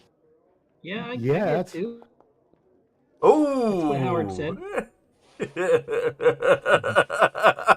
Uhtred might get him before I do. Just as a reminder, I can't use any of my spells or capabilities. No fire spells. Town. So we're within the city, within the mythals, which extends slightly beyond the city, but within the mythals, you cannot summon things, and you cannot evoke fire. And there's a few other things, but I think those are the two that are most pertinent to you. Okay, that it's against the law. It's not possible. It's not possible. I cannot physically. I can't make it. So if you were to try to cast the spell would simply fail. Okay. I need to get out of this town. Make myself. Yeah. I hear you. Old Sling Blades easing us out the door. All right. So the bouncer is just going to let the guy go. Uhtred, I guess you're in on this. Well, Connery needs some backup, right? If he's going in. So I'm first? Yeah, so it looks like the guy's turning to run out of the bar. Bar fight. Oh no! I think we ought to take it outside. We don't want to spoil our our meeting place. All right, so remember our new rules. Now that combat has begun, everything you say has to be in character. And B, you're on the shot clock, Brad. You got 20 seconds. Yeah, I want to move as close to the door as I can. Since it's not gridded, I'm not sure how far I can move. Well, you can use the ruler. You can use the ruler. Yeah. You do. All right, so you declare. So you're going to get to the door. Just tell me what all of your actions are going to be, and then you can execute them. So I'm going to try and move to block the door to keep the guy from escaping, and then if he gets close enough to me, I'm going to try and grapple him. Okay. So are you you're going to move your standard movement, or you're going to move a sprint movement that will take your action? Boy, it's hard to judge. I don't know what his movement is. So that's 30 feet for him there. Yeah. Just move. Yeah, you shouldn't. I mean, like I said, these declared actions should be imprecise. So declare them, then do them. So that's my intent, is to move towards the door, right? Keeping this thug guy in view. And if I can get close enough to him, I want to grab him. But either way, I want to block his exit from the establishment. Oh, okay. Well, so if you're intending to grapple, then you're only going to have standard. What I'm telling you. Yeah. Okay. All right. Take your action. So, oops. How do I pull up the... Oh, yeah, it's over here. It's been a long time since I've had to 15, is it 45, 40? Oh, wait, I got an extra 10 feet of movement. I forgot about that. How do you get an extra 10 feet of movement? Something to do with being a barbarian. The barbarians move faster than barbarians and monks move faster than normal. Yeah, your standard movement is 40 feet according to your character sheet. Yeah. So. All right, you can't go. You need to figure out a way to not go through the bar.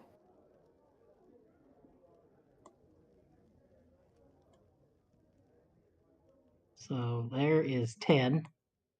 You're gonna move through the barmaid. Well, oh, she's actually. I'm sorry, she's actually not there. She's over here having a conversation with Vinland. I grabbed the wrong person. Never mind.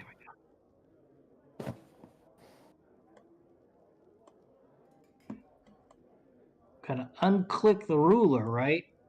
Yeah, you got to click back on the selectable, the select tokens, or whatever else you want to use. Yeah. Okay. All right, so to there, that was I think 10 feet. Well, here, I mean, if you click and drag, so if you do like this, and then this, and then this, like that, what's that? That's 30 feet right there. Or are you wanting to? Yeah, that's what I want right there, that 40 feet. So just draw it in a way that you're not going through bars or bar stools or people. So like here.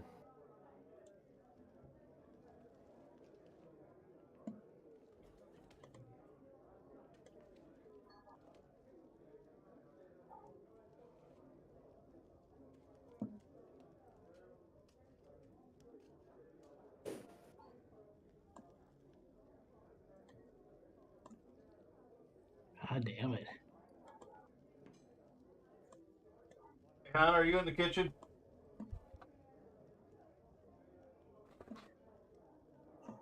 I should have 5 more feet, right? Oh, I don't want that. Oh, I see a trash bag.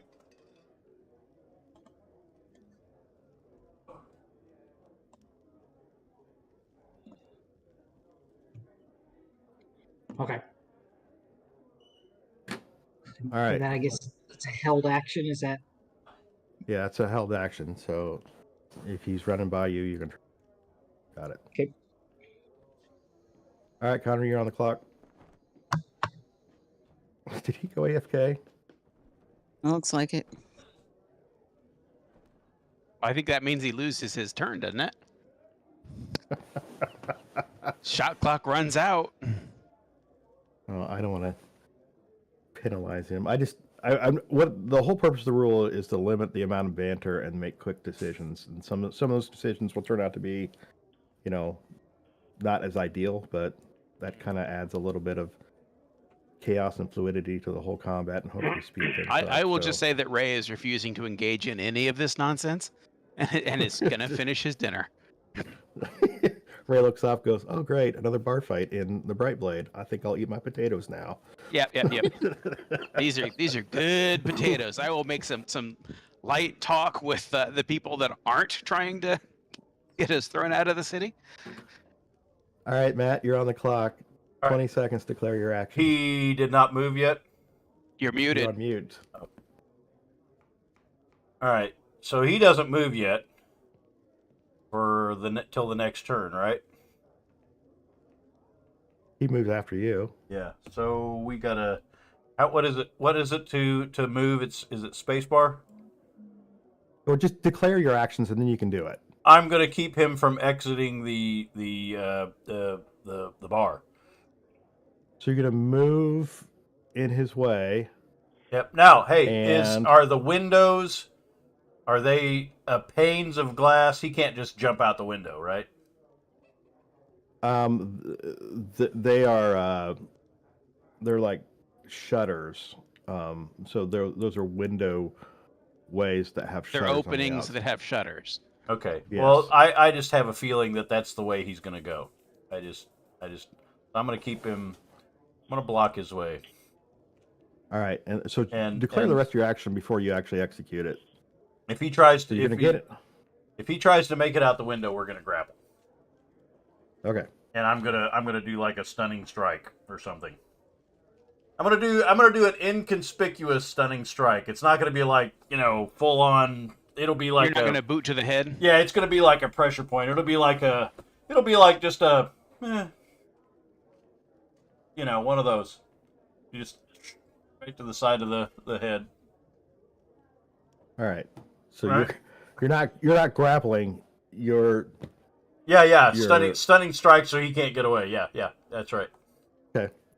If he tries to go out the window or tries to hit me or tries to, an aggressive action, I'm stopping him, because if not, I mean, he's gonna. All I want to do is talk. all I want to do is talk. So execute your actions. All I want to do is talk.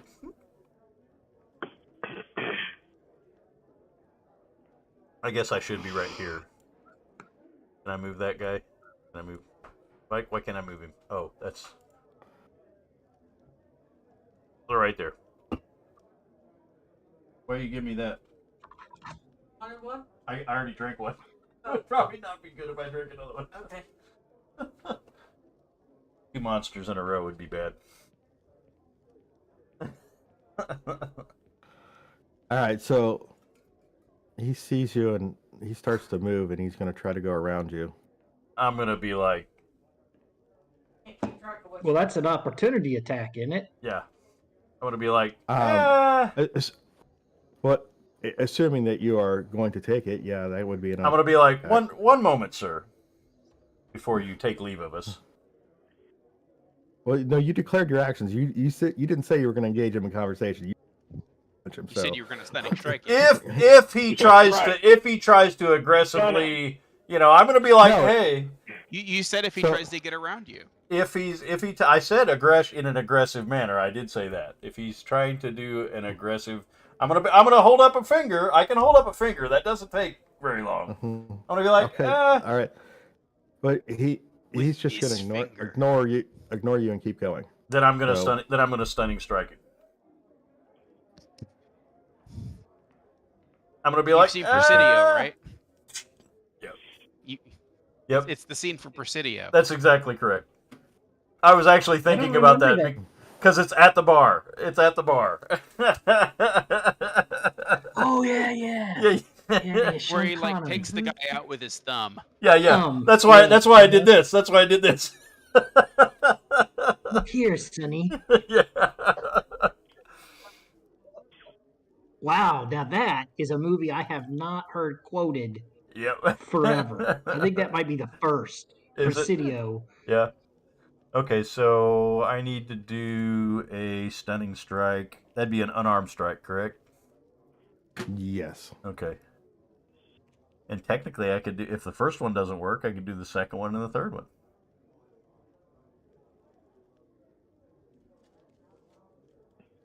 All right. And is he? I mean, well, you'll just tell me if it works.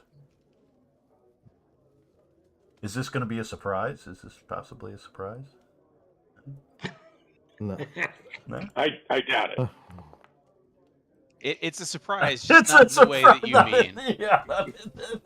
All right. As he walks by me, and then Nick's collect him, and we'll go.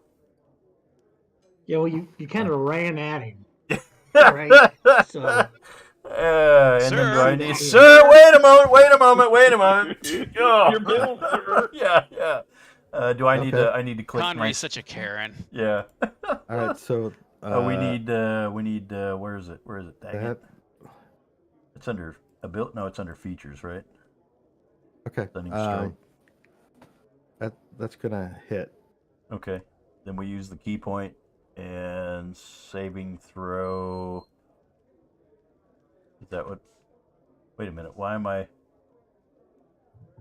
Wait a minute. Let's see. When you hit. Yeah,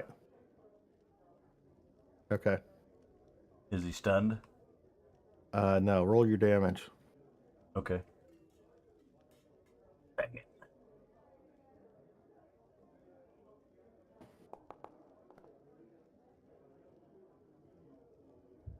Okay. So can I do another one? Yeah, you get 2 attacks, right? Yep.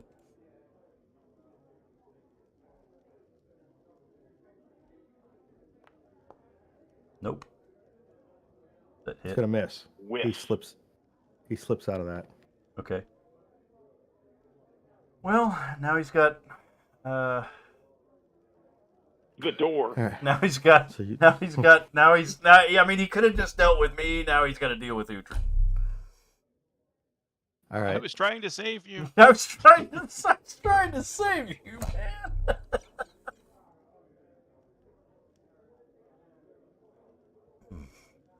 All right, so that's 15. Well, he'll get another opportunity attack, right? Yeah, if he tries to leave melee with me, then I get Third. yeah. I get where is it? Sentinel? No, that not Sentinel. I just get an opportunity attack. Yeah. That's Yep. gonna be okay.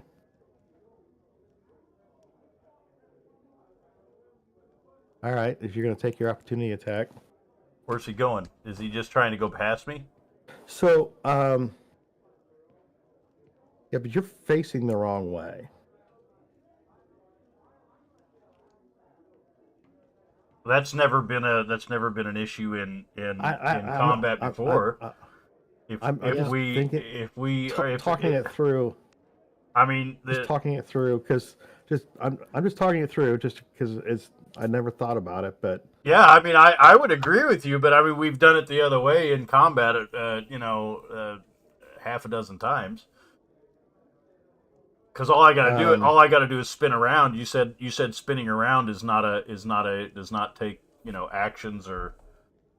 Because as he goes past me and he starts to leave my zone of influence, then that elicits an attack of opportunity, and it doesn't say anything about in the rules which way you're facing. No, I agree.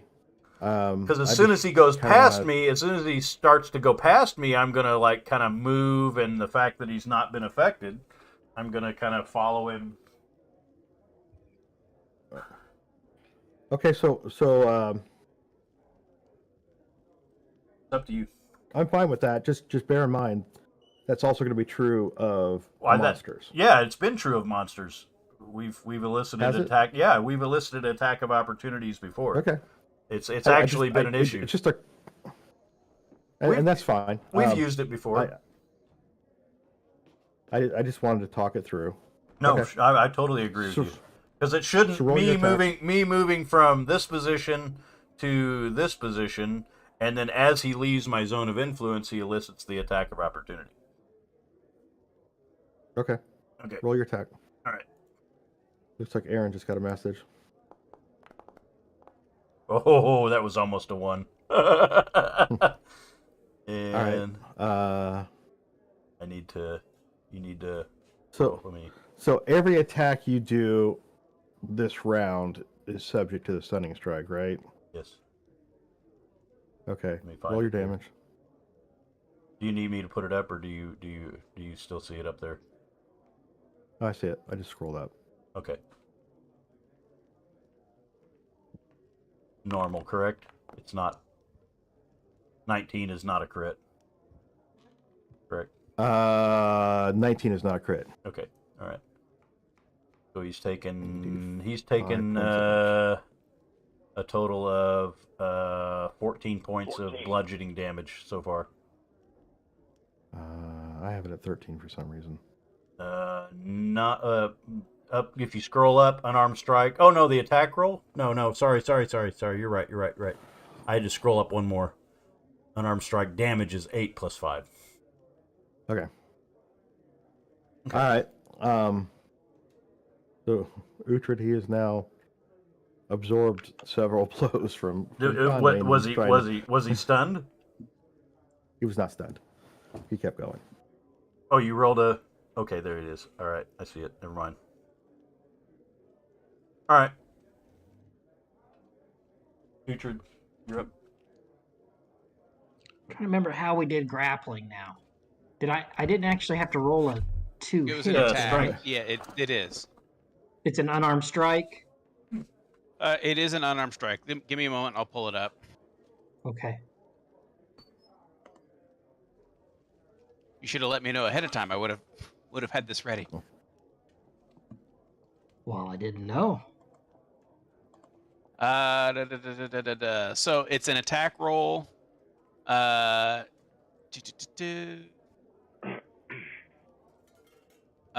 to have at least one free hand. You attempt to seize the target by making a grapple check instead of an attack roll, so it replaces it.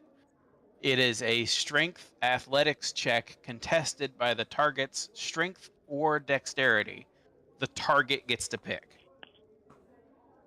If you succeed, the target is automatically incapacitated. Yeah, he's rooted, right? There is an actual grapple condition, but yeah, he's rooted. He don't go nowhere. So, tell me again now. Roll unarmed Do I strike. need to roll an unarmed strike? Okay, here we go.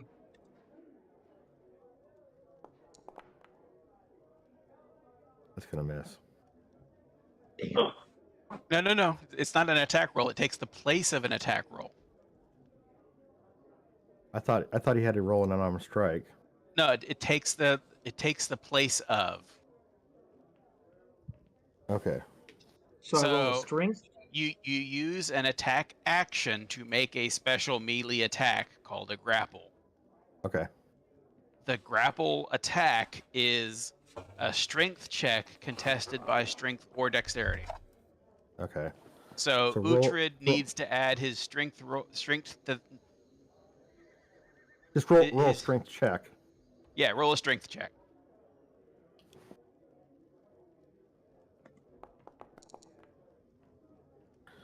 Roll d6.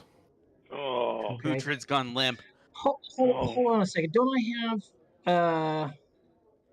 I have an advantage on strength checks?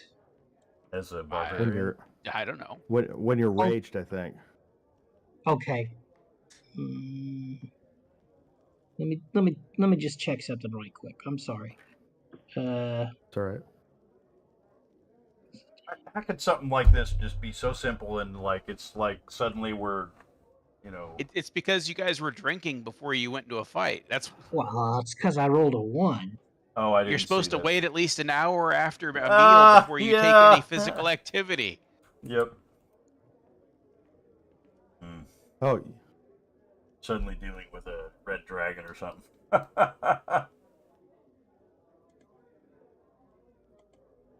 Fighting a slod, and we were able to stunning strike him, and we common thug, and we can't even detain him. Yeah, I don't know. D6, you said? Yeah, a D6 because of your failure. Roll d6. Why is my... Okay, there we go. If you fumble. Oh. All right, did not see that coming. Is a 6 bad there? Yeah. Mm-hmm. Well, because you had a modified 5, so you have now fumbled. So now we get out the fumbling charts. Oh. I did not see any of this coming.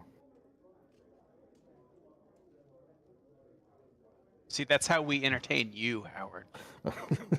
It's all for you.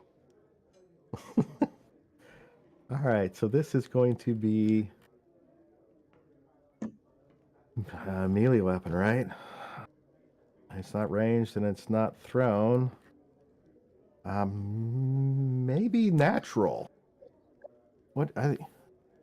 Do I drop my fist? Yeah. Let's go with natural.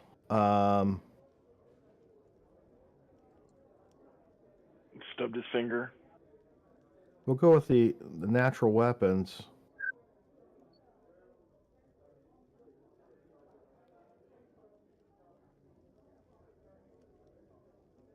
Tooth and claw.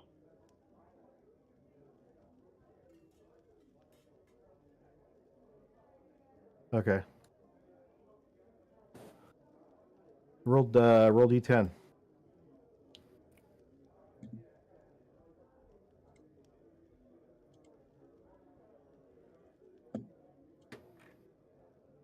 Stand by.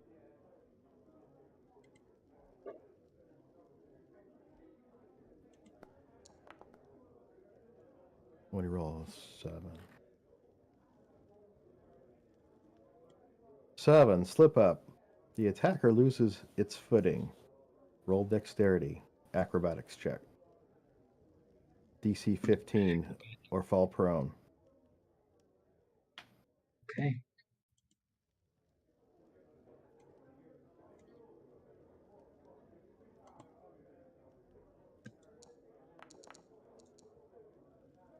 Okay, so you do not fall prone.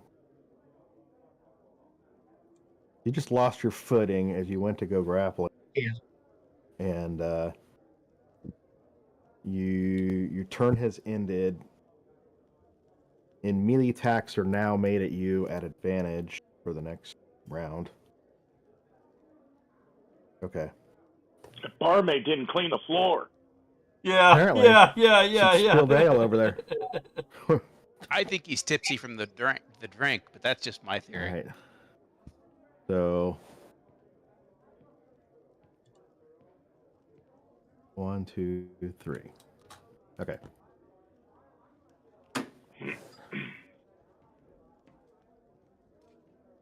All right.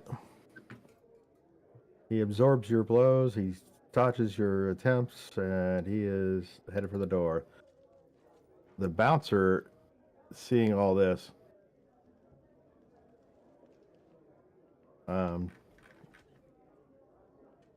turns. Oi, what's all this? Wait a second. Hold on. So Yeah. I get an extra attack, right? I get 2 attacks in my action. So then you could try to grapple twice. Yeah, but the result of your fumble, 6-7, attacker loses his footing, roll dexterity, acrobatics check, or fall prone. Their turn has ended. Yeah, their turn is and melee. So you didn't fall prone. You didn't gain the prone condition by making your acrobatics save. Ends my turn? Yeah. You spend a moment recovering your footing and recomposing yourself. You're not on the ground, but you're distracted enough that you're not going to get any more actions or reactions. So. Okay. Thank you.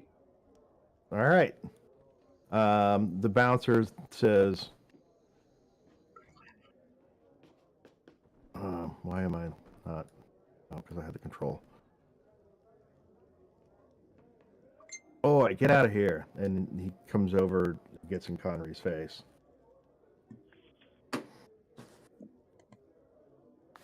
Take that outside. Of course. Pardon me, good sir, but this gentleman was one that had been harassing our friend. You're still in combat, so you can say that when your turn around. Uhtred. Oh, he came up to me and said it, so I thought I'd reply. Because he had already gone. The bouncer had already gone, so it wasn't even his turn to come up to me. Oh, it's his turn again, isn't it? Yeah. Okay, I got you. We're at the top of combat again. Okay. My apologies. Yeah. All right. Round 2. All right. Round 2. Fight! All right. We're going to try grapple again. We will take it out, of course. I'll motion. There we go. That'll be then when we get around. Motion. And then follow him outside.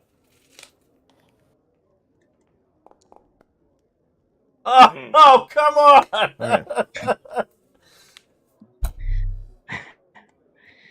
Get some new dice. That's not a critical, right?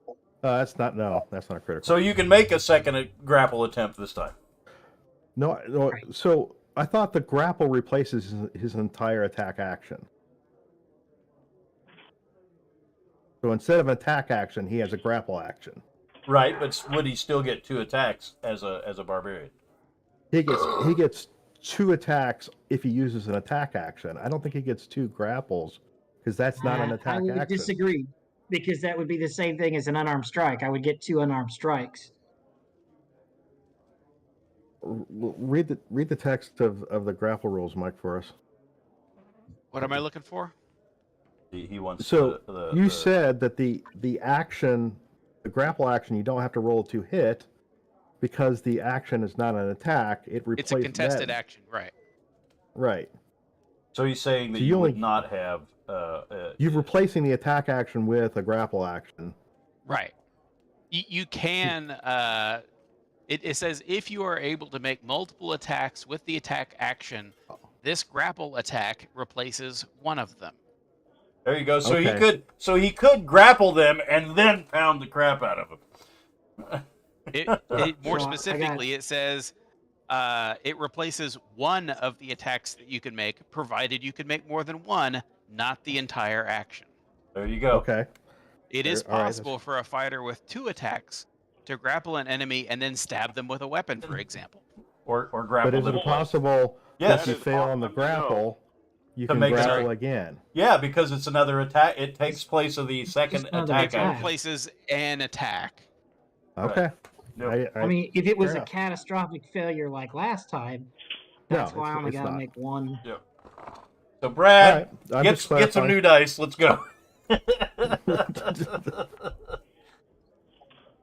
That is going to miss. Oh my god. That's 1, 2, 3 misses now. One catastrophic miss. Yeah. But I ran past him, right? So if he moves to move out of melee range with me, I get a opportunity attack. Yes. Yeah. I don't know if you can opportunity grapple, though. Why not? Just an attack. Just knock him on his ass, okay? Just an attack. It's all it is. Yep. All right, so now it's me. Is that your read of the rules there, Mike, since you got it up? You can What? opportunity grapple. It doesn't say anything about it. All right. I would say that this is entirely up to the DM. Yep. Opportunity grapple. Grapple opportunity attack. Someone's actually posted on it. Not surprised. Yeah.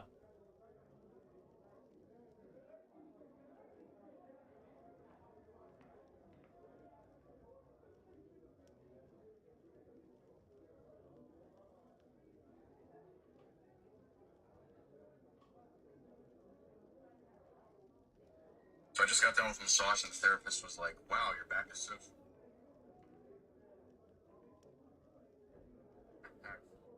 You cannot grapple as an opportunity attack because an opportunity attack does not give an attack. However, it's not called for an opportunity.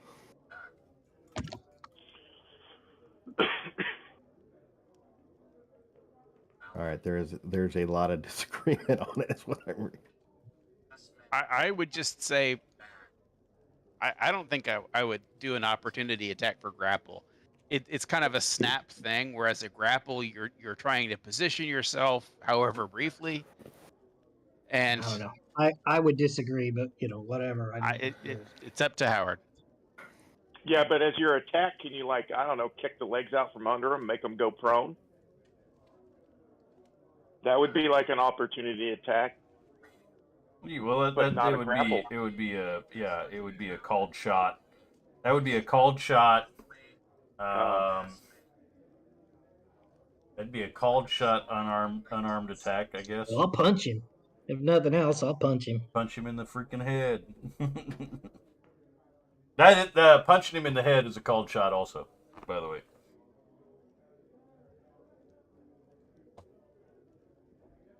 I'd do it, man. For a called shot, what do you get as a negative? I think it's It's at a Howard said it was at disadvantage. It's at disadvantage. At disadvantage.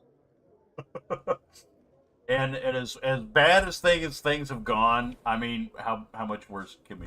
I mean, you could use inspiration and negate that, and just have it be a straight roll. But I don't think that's necessary. I'm not going at to tell this you how to do it. I'm not engaging in this combat.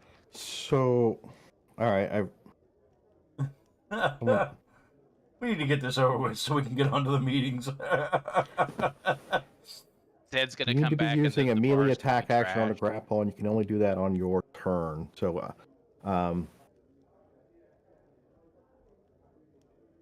so if he disengages, you can make an unarmed strike, but you cannot grapple from an opportunity. But he hasn't tried to move and elicit an opportunity attack yet, right? Well, he's gonna. Okay. I don't get why you can't grapple, but Okay. you know, whatever. Fine. All right. Next. Next is Connery. Okay.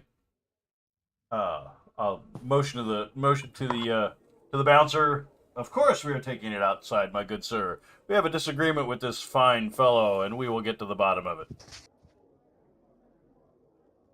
And I will follow him outside and push him out the door, push him towards the door, and strike him again. I will strike thee a second time, or a third time, or a fourth time, however long it takes. So I will make the motion that I'm pushing him towards the door and striking him. But you're actually what?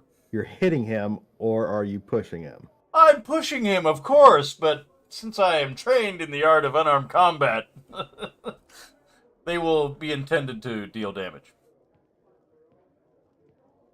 Get out thee, sir. Get thee outside. We have a disagreement with you. Skulking around. I'm trying to get him off balance, is what I'm really trying to do. That's my intent, is I'm going to get him off balance so that he can't get away. Okay. So if I have to surreptitiously do a leg sweep at the same time that I'm distracting him with my hands, fine. That's a legitimate move, in several different types of martial arts. Are you striking him to do damage? If I do damage to him, whatever. I don't know that they're gonna. Are they? We have what? The bouncer is a lawyer and he's watching this. All right. So no, because I think there's a difference between. So there are attacks that. Aren't there attacks that literally shove people or shove creatures or whatever? Is there? I didn't realize there's a. I'm trying to subdue the man. Let's put it that way. How about that? Well, there's the Eldritch Blast. Remember we were talking about that last week or whatever, where they push him. Okay. Well, let's. This is an inconsequential combat that we need to just get past. So, I don't know for the sake of the story or whatever, but we need to finish this. So, subdual damage, and I'm trying to get him off his feet so that we can get him out the door, so we can, do all that. So that's my intent, Howard. Using an attack action, you can make a special melee attack to shove a creature, either knock it prone or push it away from you. Ah, there you go. Knock it prone. How about that? Knock it prone and we'll drag him out. Then hopefully, then Uhtred would get an advantage, Target cannot be bigger than you. Must be within your reach. So it's basically like a grapple in terms of the mechanics of it. But I'm not using it, so not an opposed strength test. No, it is. It's an opposed contest, but instead of the result being that you're physically holding the creature, the result being you're... Well, I'm going to lose that every time because of my strength, so I might as well just bludgeon the dude to death. Right, but you already declared your action, so you got to follow through now. That I'm going to hit him and knock him prone? So you're going to shove him down. Well, my intent, I have to use physical attack to knock him down. But you're saying it's an opposed strength check. I'm saying its mechanic works just like... Okay. That doesn't make any sense, but okay. Yeah, sure. All right. Ability check? If I would have known the rules, I would have just hit him and knock him out the door. That's fine. I already declared it. All right. So what I'm telling you is those are two different things. You can knock him out the door, or you can hit him, but you can't hit him and knock him out the door. So, which is it? I am going to hit him, and if the result is that he goes out the front door, that's physics, and that's fine. All right. So, however, three what do unarmed you strike. what do you need it? What do you need it to be? What do you need it to be for your to satisfy you? You need an ability check. No, I just need you to have clear intentions, whether you were trying to punch him to do damage or knock him prone. Initially, you said you were knocking him prone. Well, I didn't know that's an opposed strength check because I'm going to lose that every time. Even though I'm a martial artist, I'm going to lose that every time. Unless you let me use dexterity.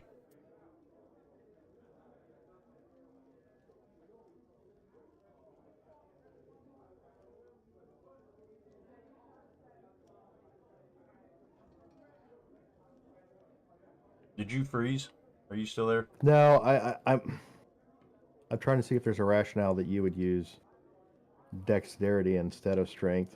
Because I'm using martial arts. All right, so I understand what you're saying. I'm looking in the rules to see how that would work. So what I will, hang on. Good grief. I'll do it as an ability check. I don't know, whatever. So what I will say is that you can do a leg sweep. Okay. Which does not do any damage per se. Okay. But the result is the same. So this would not, since the target, in order for this to work, the target has to be, standing upright or whatever. You can't knock a prone man prone. Yeah. Well, or depending on whether it actually has to have leg, obviously. Okay. All right, so ability check or unarmed strike. So it's going to be an ability check, but you can use your dexterity. Dexterity because you are normal. Correct. Yeah. Ah! He hasn't rolled yet. Hang on. This is a comedy of errors. This has just been this whole thing. This incidental encounter has just become a comedy of errors. I don't control the dice. I know. I just said it's become a comedy of errors. Okay. So dumb. Ugh. He could have a critical failure. Yeah, he could. Yeah, he could. No, he Okay. He steps over your attempts to sweep his legs. Well, this guy's fantastic. All right. Well, we'll just continue to follow him out the door. All right.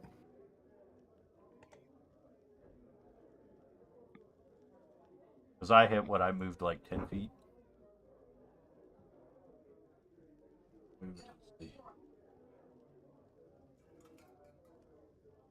He's going to use an action to disengage. And leave.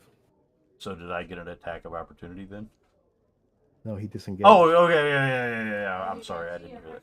From both of us? Yeah. Yep. Oh, shit. Okay. All right, now we got to follow him. Why? What? Select the target. There we go. Okay. All right.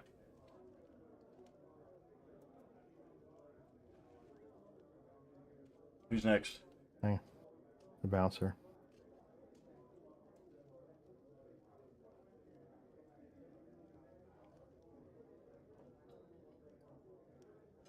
So he goes over to Uhtred and says, "You too, big fella."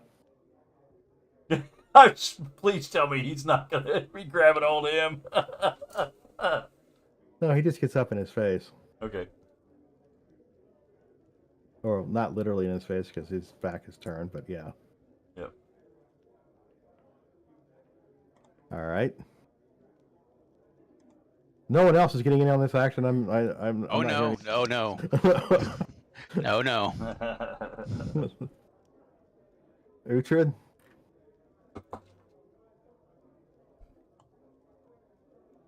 Grapple.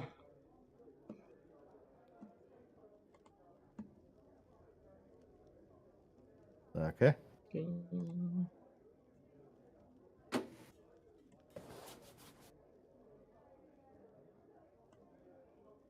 Oops. Hold on. Sorry.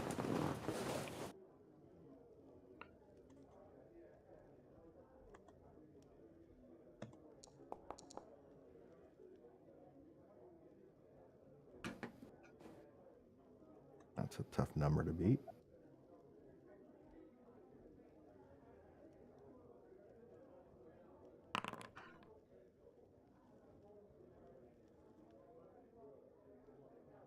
I'd be pissed.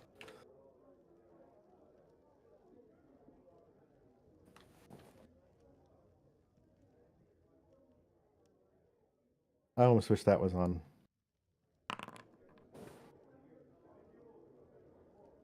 Okay, no, that does not work. He's just a The slippery. grapple doesn't work. It does not work. Grapple.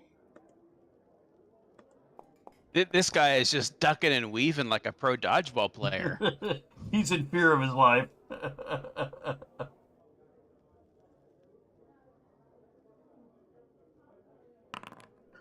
Get out of that shit.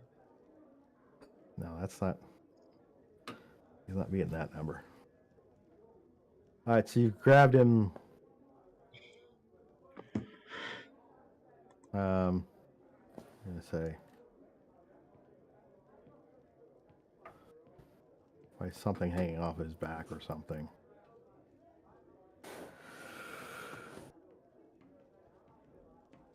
Say that again. You've grabbed, he's moving away from you, so you grab something from behind. He's actually got a small shield across his back that you grab onto. Okay, I'm gonna hold him. I mean, that's the deal. I'm grappling him. Well, you can't move. Well, that's fine. Because you're now physically attached to him. It's all in. Yeah, I've got movement to do that, but that's fine. Doesn't matter. That's my turn. So. Well, all right. So that's another question. Can he move while grappled with a? If someone is grappled, they have 0 movement. Right. Yes, but the person, if someone is grappling, can they move? It doesn't say anything one way or the other. Well, you should be able to. I think you can pick. You can move them if you have grappled them. Good thing I kept this up. Let's see here.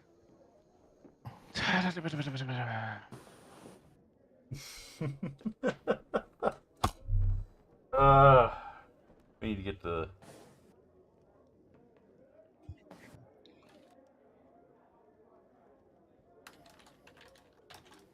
Actions while grappling. There we go. Pin, silence, pound. You can move a grappled creature, but you only get half your speed. Oh, there you go. All right, and I don't have to make any kind of saving throw or anything else to move. No, you've got him grappled. He has to make checks to try and break out.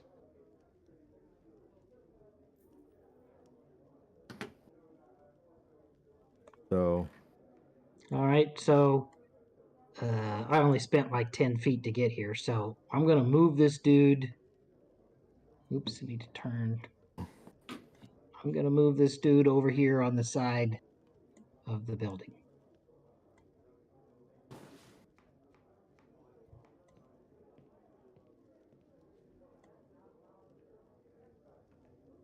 Well, you can only move 15 feet from where you're at.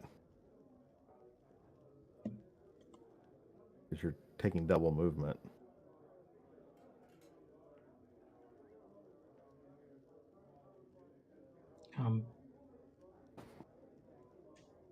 Yeah, okay, so I'll move there. Oops, shit. There. Okay. Why is it double movement? Because you're fighting against him. Yeah, you're did it say that? I don't remember Mike reading that out. Yeah. Okay. All right. Well, that's where we're at.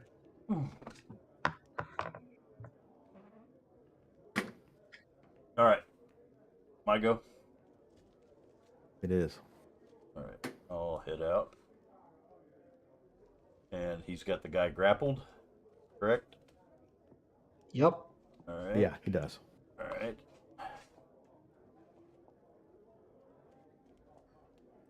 I think you found yourself in a little bit of a sticky situation here, my friend. Your employer was told that his activities were seen as illegal in this city of Silvery Moon, and I see that you have been skulking around, waiting for your prey. What do you have to say for yourself?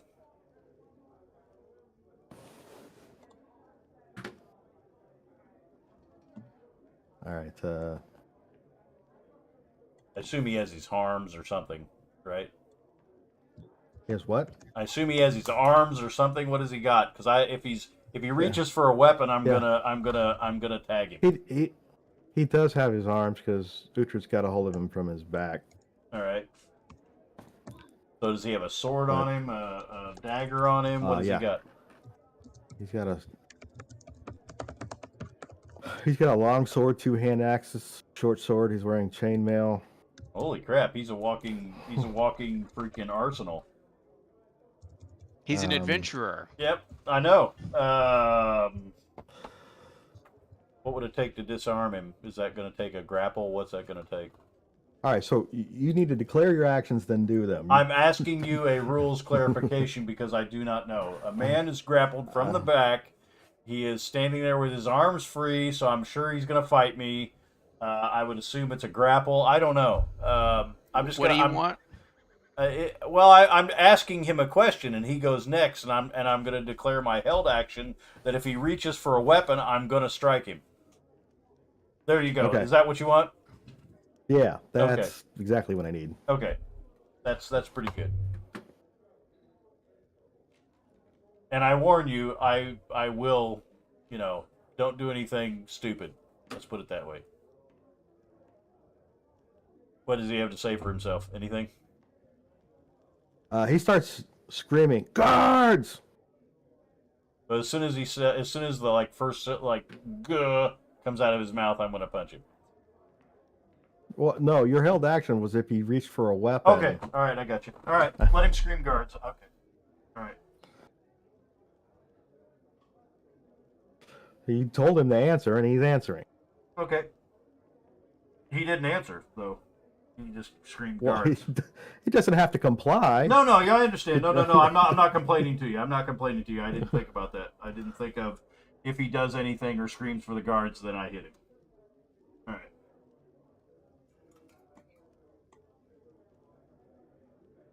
All right. Yeah. I'm just going to comment to the people around the table that next time I'm not buying alcohol. Ah, yes, that's great. All right. Uhtred, you have a hold of this dude. Yeah, I was just looking over.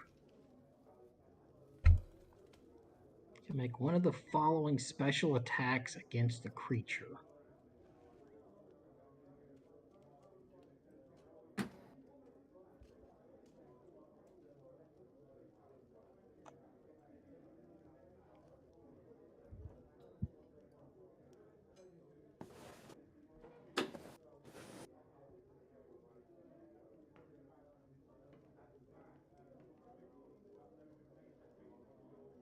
Okay, so I am going to silence the thug.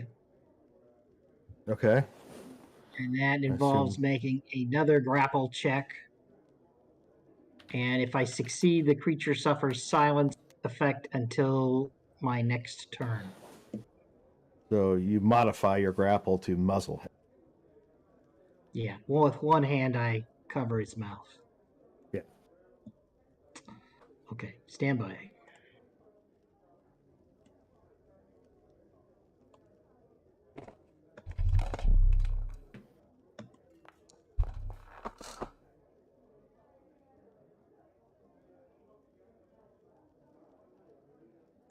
All right.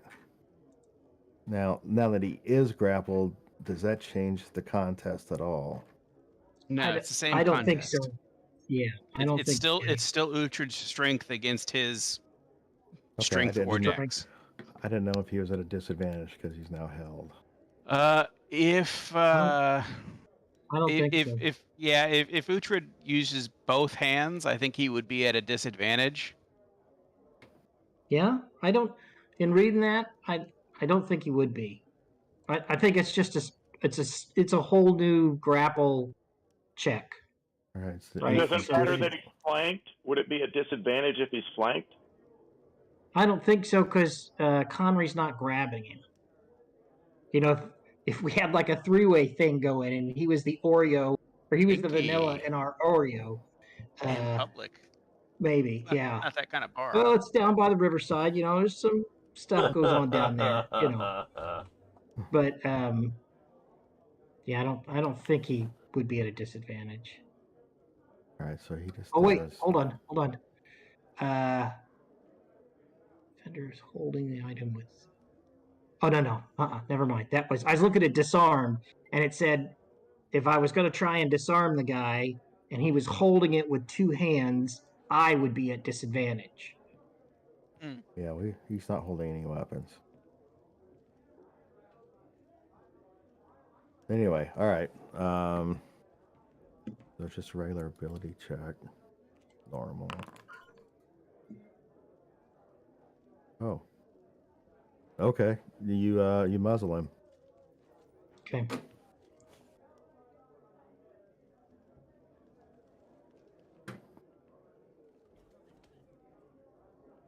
All right. Yes, I could say something, right? I answered the man's question. Okay.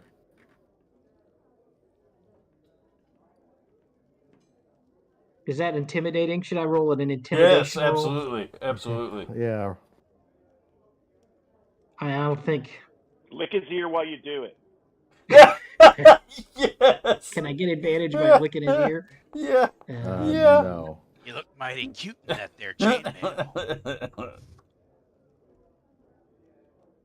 All right, let's. Let me show you how we make a quarter work.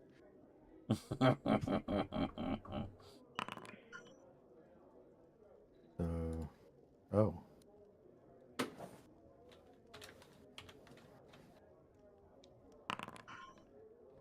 Except Matt didn't actually pose a question, did he? He made a statement, right? No, he said, "What do you have to say for yourself?" Guards. Okay. Okay. He starts to murmur something underneath his muzzle. What was that? I didn't quite hear you. Yeah, I'm not sure how that's supposed to work in combat. Can I tell what he's saying? Muzzle you usually don't muzzle the guy and then ask. Yeah. Well, he was screaming for the guard, so I got him to stop screaming for the.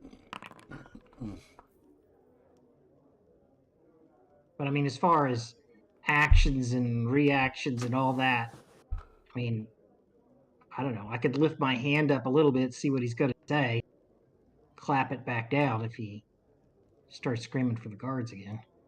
But again, I'm not sure how that works in the turn.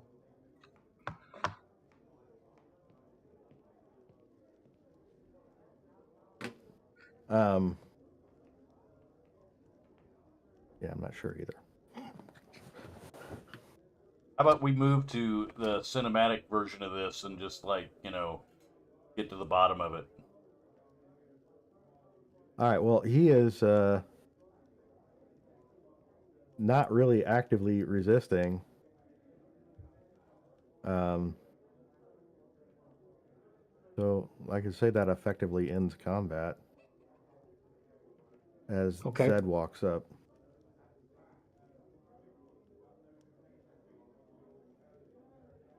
I'm not letting this go, man. Your employer is acting illegally within the city and trailing our friend. And they told him he cannot take this man for a bounty. So as far as I'm concerned, You're skulking, and you were skulking in the shadows. Zed sees the scene and just walks right by. Mm-hmm. Good choice. Good choice. I'd say we disarm him and leave him. I'll just hold open the door for Zed, invite him in. Well, you're back in the back corner room. Yeah. This is now outside the bar, but Oh, it's outside the bar. Got it. I missed that part. Is he gonna say anything? Does he when he let his hand off of his mouth? Is he gonna say anything? hang on. You're not leaving me with many choices.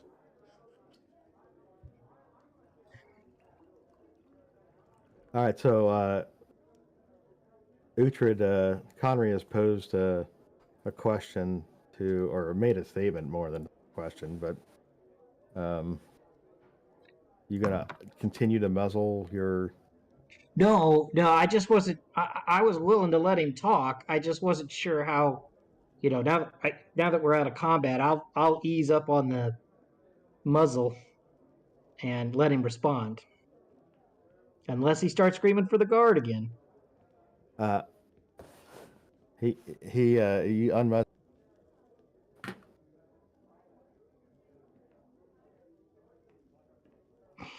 Hello? Yeah.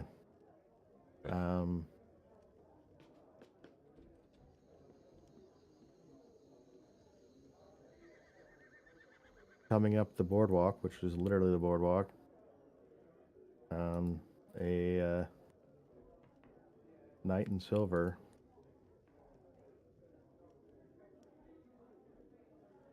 does appear. I have a knight in silver somewhere. What was his employer's name? Finn, I think it was. Should be in the compendium, but it is not. But I think it was Finn. Finn. Okay. Well, we I all think. know who it was. Also a redhead. I'm thinking that there's a theme. Yeah, I think in Howard's game, redheads are evil. Kill right, them yep, all. Yep. It's like the Thing, but they're redheads instead of. Right. Yeah. It has more to do with the availability of. Oh, it's under tradesfolk. I guess that makes sense.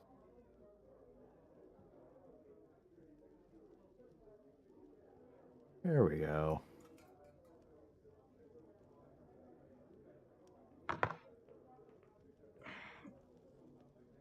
This fella. He comes walking up like that. Yeah, because well, that's he doesn't actually have his. walking around. Actually... Yeah. They do. They wear silver plate, head to toe, all the time. Yep. Judge Dredd. That's awesome. And he's excited to be here. Yes, he was excited to be here. So he comes running up and says, "Oi, what's all this then?" This man was found skulking in the bar in the shadows, and his employer was told by the court. Well, I'll give a brief rundown of what happened in the court, and that he is this guy is a bounty hunter looking for our friend.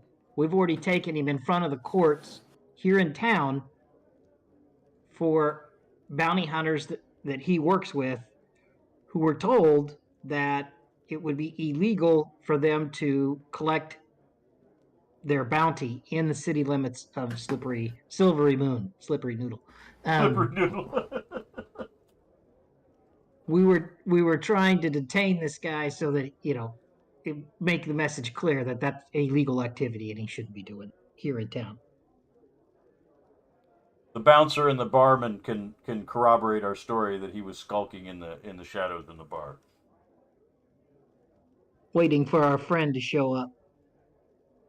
He can deny it all he wants, but this man was employed by the bounty hunter. The dude that you have held says, They punched me and tried to trip me and grab me. And? That's all he says. And you were skulking in the shadows and you tried to escape when we tried to talk to you.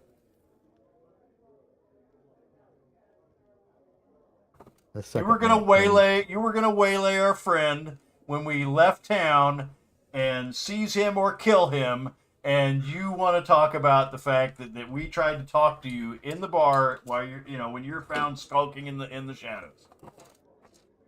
A second night comes running up.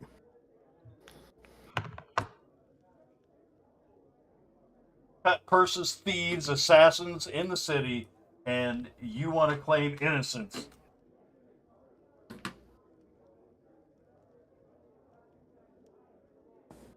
And he's armed to the teeth. Look at that. And you're not? I'm not. Well, our Uhtred is. Uhtred's yeah. He has a sword. Come on. Well, and axe. And axe. And he's really fucking big. Racial profiling. Yeah, racial profiling. So let's go with a sword, a dwarven war axe, a dagger, 2 hand axes, 3 javelins, and 2 yikulas. That's what I show in his story.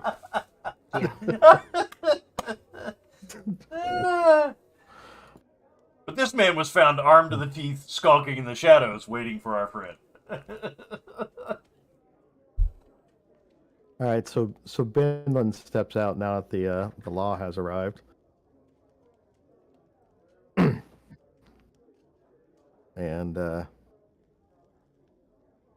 good sir, tell these fine gentlemen what occurred in there. So the knight steps to Benlin and says, bite my tongue. says, "What's going on here?" And Benlin says a gruff voice. He says, "That one," he points to the guy that you're holding, "was in the corner and skulking about, so I told him to get out of here, and these two he's get in his way and start punching on him, and I told them all they didn't get out of here, so I took them all out." And he steps back to you all and says, "All right, we're all going down." He starts to reach to disarm. Let's see what. Oh, let's see. Conrad's got a bow and a naginata and darts. And a third knight appears.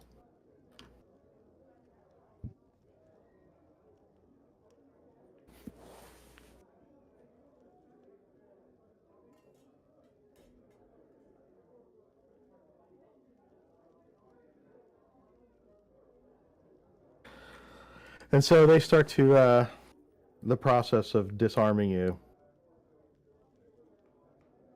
You guys gonna resist? Huh? No. Okay. What about this guy? Do they disarm this guy? Oh yeah, they disarm him too. Okay. They take away all of his stuff.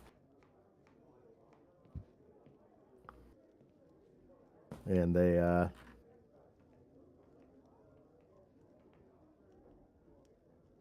tell you all to walk, and they walk you down the boardwalk and take you away. Okay. Glad they weren't carrying the stash. Perp walk. Perp walk, yeah. Bad boys. Connery's bringing something to his dojo. Right. All right. I hope they're smart enough to claim drunk and disorderly. Okay. Meanwhile, back in the bar, Zed and Max show up at the back room. Yep. I simply comment, well, you don't see that every day.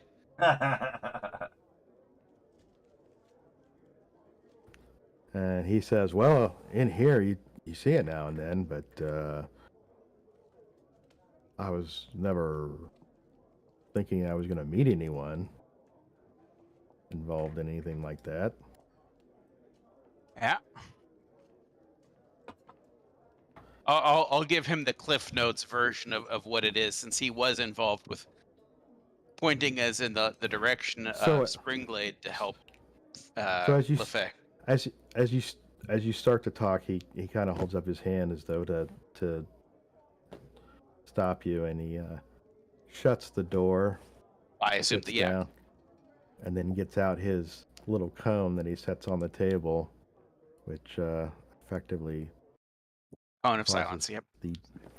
The den in the bar beyond to kind of fade into the distance, and it gets deathly quiet in there.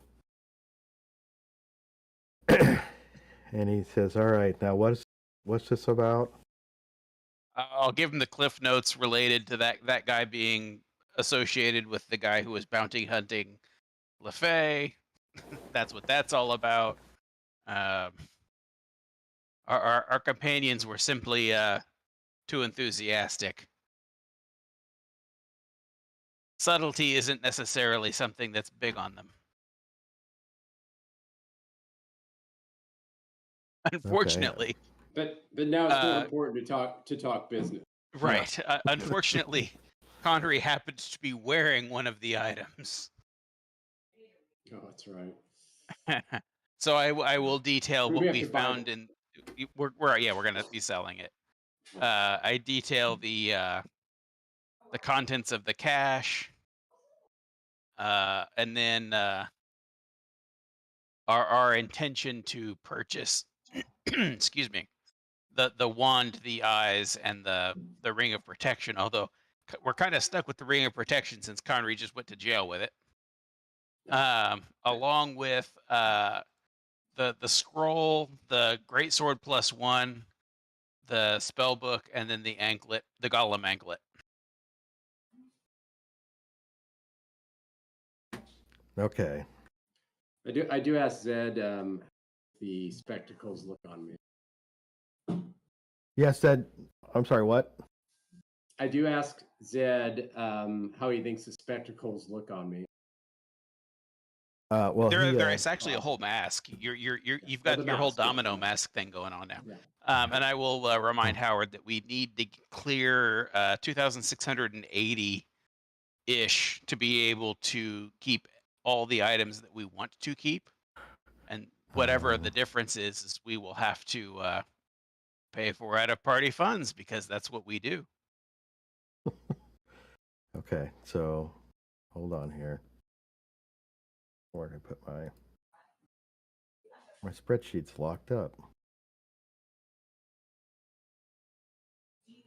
You're able to see it.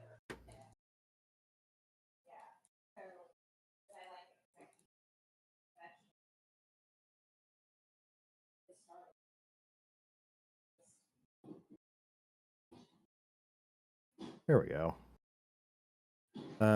What number did you come up with? 2,680. Wait, I can't. That's 3 gems, potion of water breathing, the platinum, the scroll of fireballs, and the great sword. The only thing we don't have a value for is the spell book and the anklet. Yeah, I opened the wrong chapter. Hang on. Well, and the platinum. Did you count the platinum? I did. Okay.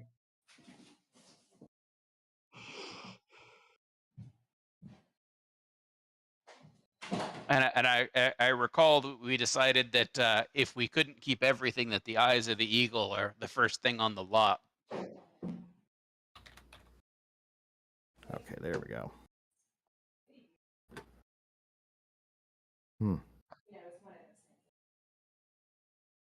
So, Eyes of the Eagle, Wand of Magic Missiles, the Ring of Protection. Okay. I actually have a lower number. I have 1720. Okay, well, maybe I misadded it. So you were planning on selling the potion of water breathing, contributing the 120 platinum pieces. Yep. Selling the scroll of fireballs. Yep. And selling. So all right. So I don't know where your variance is. The resale value of gems is higher. Okay. Because they're treated like near currency, so they have a 75% Gotcha. salvage Okay. value. So we need to clear 1,700 roughly from the book and the anklet. Would be ideal. That would be an even trade. Anything less than that, and we're going to be paying out of pocket.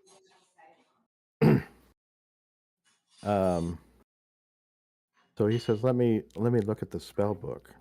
I slide it over. So he opens it up and flips through it. He puzzles a little bit looking at it. And I probably need to study this for a while to try to figure out what spells are in here, know what it's really worth. Do you mind if I take this back and try to figure out his shorthand and discern what spells are in here? I believe that we could agree to that as long as you're fine with us holding on to the 3 items that we were wanting to hold out while you do. Oh, I don't think that the customer's in any particular hurry to get this resolved. So you've all been fairly trustworthy so far. I don't see that would be an issue. Sounds so good. you're going to salvage the other items, and he says, regarding this anklet that you have you seen what the value of this is going to be?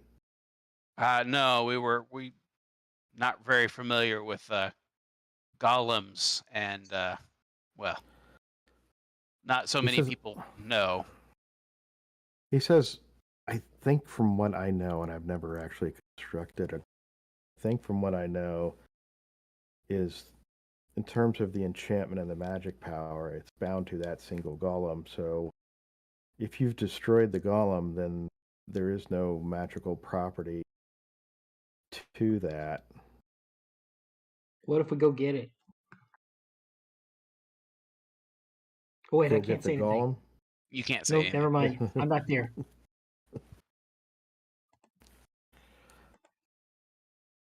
So you can see if anyone wants to purchase it. I suppose there may be a gnomish tinker or something along those lines.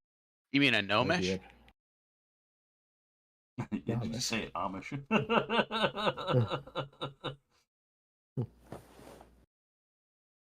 It's pronounced gnomish?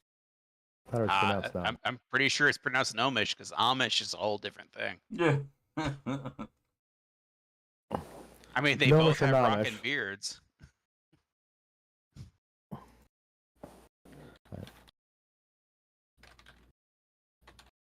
I've always said gnomish. I don't know. I asked Jason. He's the Amish expert in this group. But he said Nomish, not Amish. An N. Well, we're trying to make the distinction. Well, there's a G in there as the well. Amish It doesn't matter.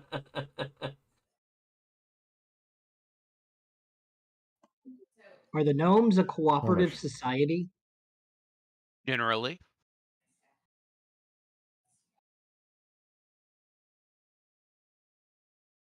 I mean, they've all got matching uniforms. Gnomish. Okay. All right. I've been pronouncing it wrong. Okay. I mean, it doesn't matter. You can say it however you want. I just was thrown off by the idea of some guys riding up in a buggy with beards. Gnomish. Okay. He says gnomish. Got it. He says, there might be a gnomish tinker or somebody along those lines that might be more particular interested in it. Otherwise, it's probably just a little piece of jewelry. It could be recycled, I assume. But it would have to be re-enchanted at that Yeah, point. exactly. Yeah. Right, but I mean the materials are typically somewhat rare to make a magic item. Yeah, and even when like, it's no longer magic. right, and that would be the value that it would have at this point is as a piece of jewelry, or the materials that are in it. All right. So you're not interested in this piece then? No. Okay. Well, we'll let Erin, since she rolls do her magic. Yeah. I thought she's already rolled. She rolled last week. She did, but you never gave us a price for it. Oh, that has a salvage value of 50. All right. Well, we'll just sell that on the side, I guess, and toss it into party funds, huh? Yep. It'll probably go to bail. And you gave the silver necklace to Lady Springblade, correct? Silver necklace. The token thing that was letting. Yeah, the mythic. Yes, she has it. Or more appropriately, she took it to examine it, declared that it was probably one of the spell guards, and then at that point, I didn't think that we could ask for it back.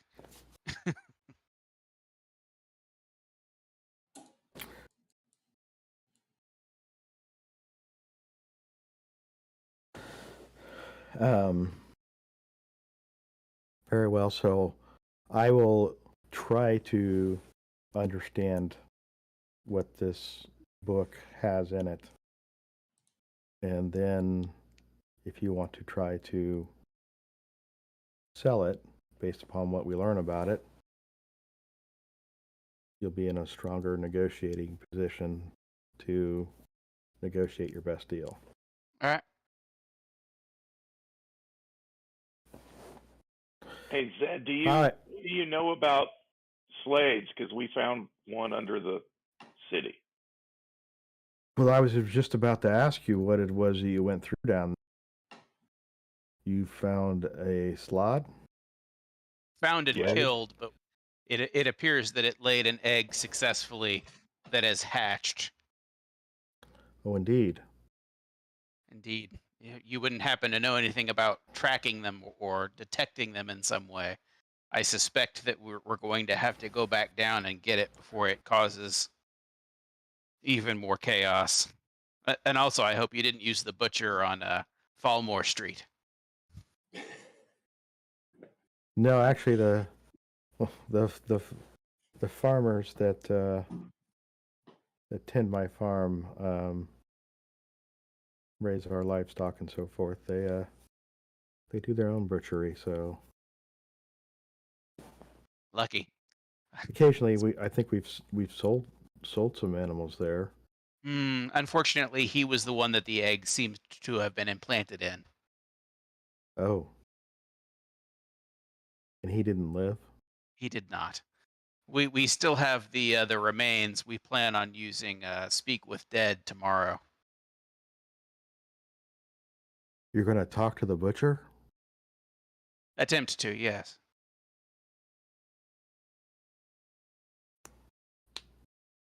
All right. That'll make an interesting anecdote. Interesting anecdote. I'm sorry, I'm not there. You're being deloused. Yes. By the Silver Guard. You're being processed into lockup. Touch your ankles and then spread them. Yep. Got to do a cavity search on this one. Check your prison wallet or prison suitcase. Yep. Well, you're confusing Uhtred with Conry there. Yep. So yeah, I will give him the cliff notes.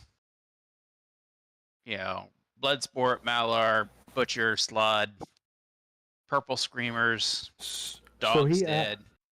He asked for a lot more details on this one. All right, well, you know, because in an attempt to not bog things down, I give him the detail. He explains of all of the adventures that we've watched, we can't watch this one. How so? Inside the city. Ah, of course.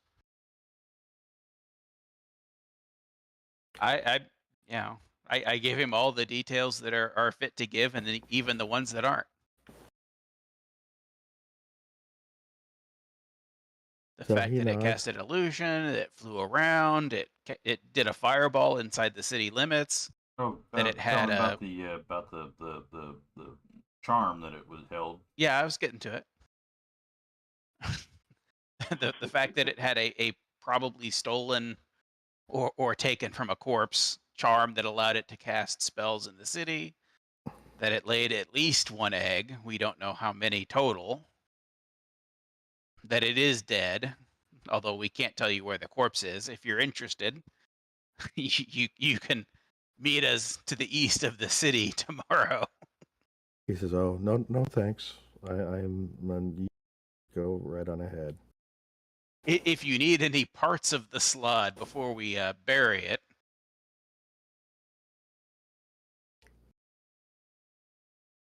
No. Fair enough. That is not something that's has any interest for me. That's a rare opportunity. I didn't know if you'd be interested. That's fine.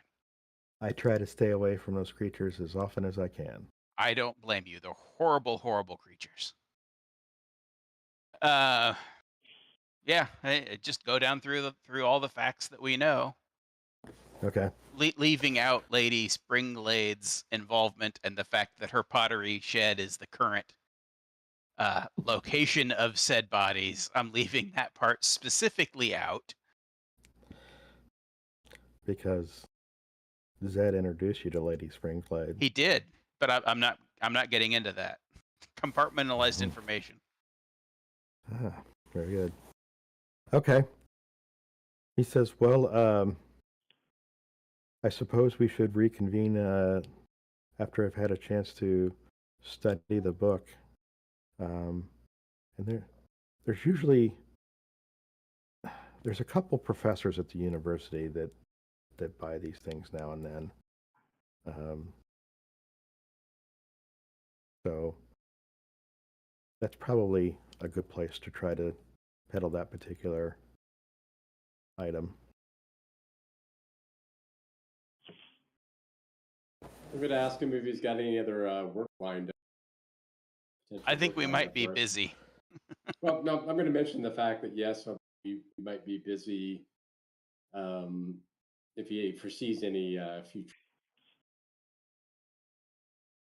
He says, at this time... outside the city limits, but... He says, at this time, I have nobody that's approached me with any work. That, of course, can change, but this time, no. This was the last of the maps that the lady that's our customer had. And you've managed to secure all the caches that the rogue all those years figured it away. So once we settle up with this would be the end of the immediate business, but I know where to find you if more opportunities come up. Reach out. Okay, well, I thank him for that and let him know that if he knows anybody else that requires this type of work, to also let us know that. Absolutely. Yeah. All right. I will get in contact. I will send Max around to find you once I've had an opportunity to study this book for a time and figure out what spells and other secrets might be in here. The trick is always figuring out the shorthand. It'll take some study. Yep. Sounds good. Good job for Max. He looks at Max and kind of gives a little half grin. I did order some nuts for Max, so. Nuts and Well, cheese. he likes the cheese. That's his. Right. So Yeah, you but offer too much Mac. cheese, you end up with a constipated familiar. Yes. You know. Just up on his shoulder, struggling to take a dump.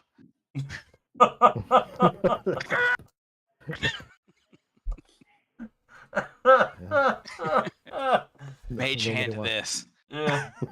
Thank you, Mike, for the comedic moment of the night. If you needed some inspiration, I wish to award that to you. Yes. I don't know. I think seeing Conry and Uhtred getting sent to getting jail. walk down the boardwalk of Silvery Moon, that's pretty comedic, if you ask me. Yeah, it is. Yep. Conry didn't even have a jacket to hide his face with. Yep. Uhtred's probably proud of it, but that's he is. And it's not the first time, is my guess. Alrighty. Well, I guess. Now that we want to split up, and some of us will go bail. Well, what I was going to ask is let's find out what his bail is. He might get let out tomorrow. I'm just going to ask the bouncer once our meeting with Zed is concluded. I'm just going to ask the bouncer, like, so do they get out the next day for the drunken disorderly, or how does that work? Well, I've never been there, arrested. so I've never been arrested. I don't know why. We just got there, so we couldn't have been that drunk. And I don't know that we're going to be arrested, right? I mean, they wanted. I don't know. That's why I'm asking. They took us down there to figure out what was going on. Not necessarily. We had to find where we're downtown.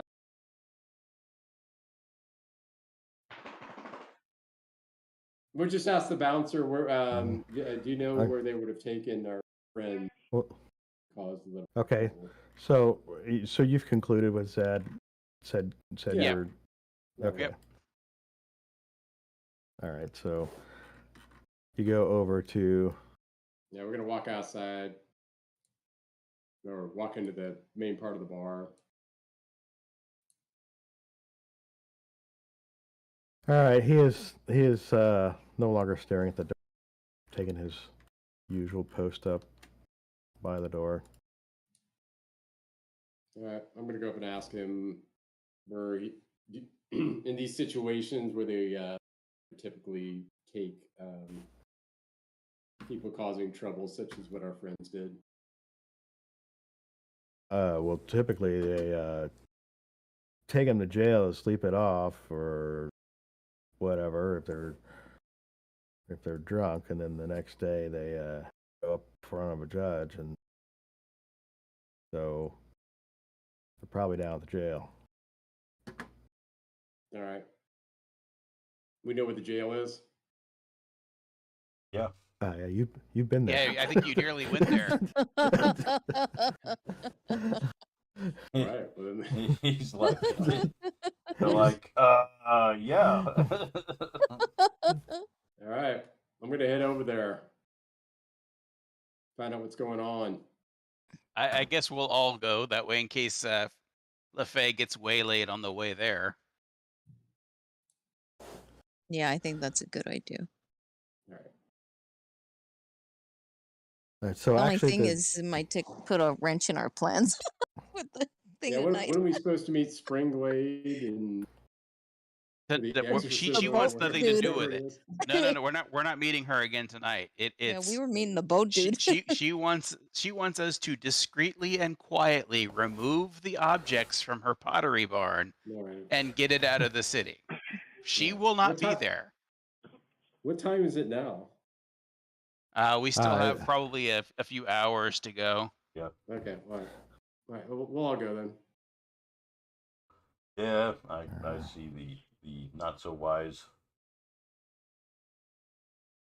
So as we're walking, I'm going to ask the remaining party, does anyone think we should have Conry's master help bail him out?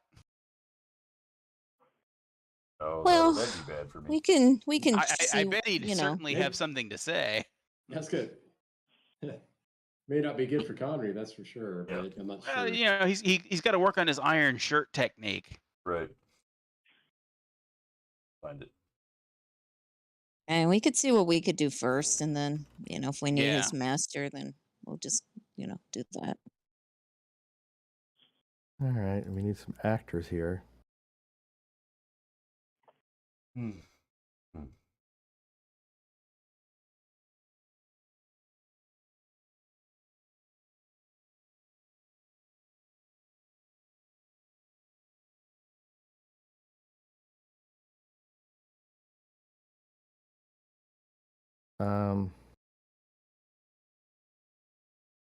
I lost my PC folder.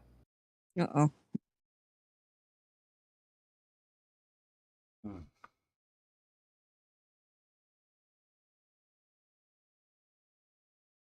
My PC folder is completely missing. Uh-oh. I've got it. It is in. I noticed it was in. When I hit party. Oh wait. Huh? I hit NPCs. No.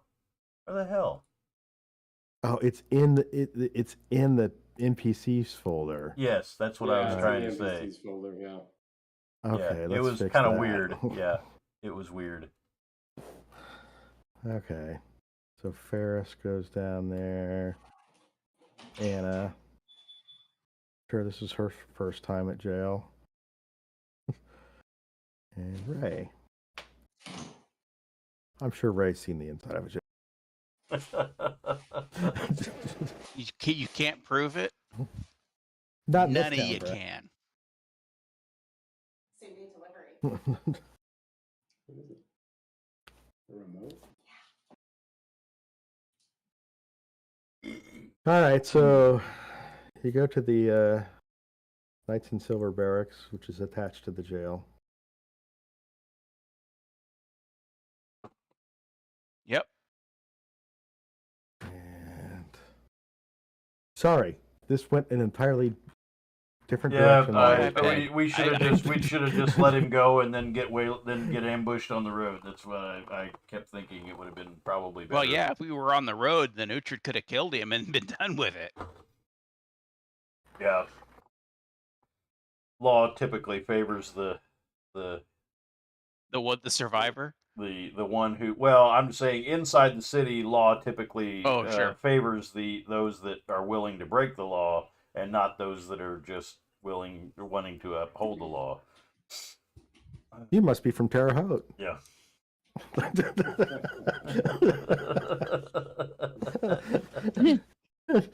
I don't know. I think that's a universal thing, you know. Those that are willing to break the law are protected by it. Those that want to, you know, just keep their friends from getting waylaid, they're gonna have to, you know, pay the price. All right. So.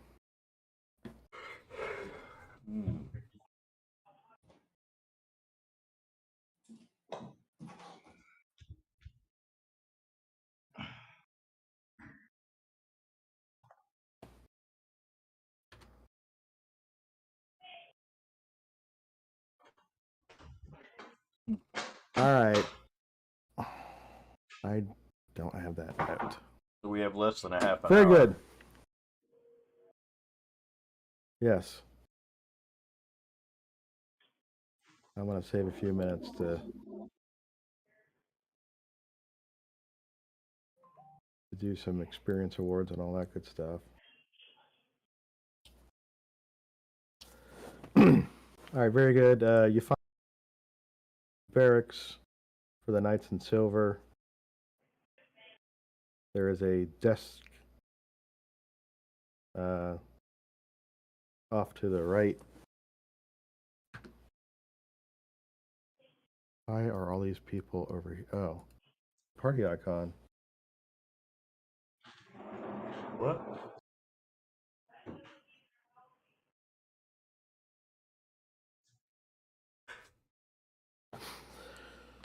All right. So there's a desk off to the right. There's a knight in silver sitting at the desk. He is not wearing it. He's not wearing what? A helmet. Oh, okay. I got you.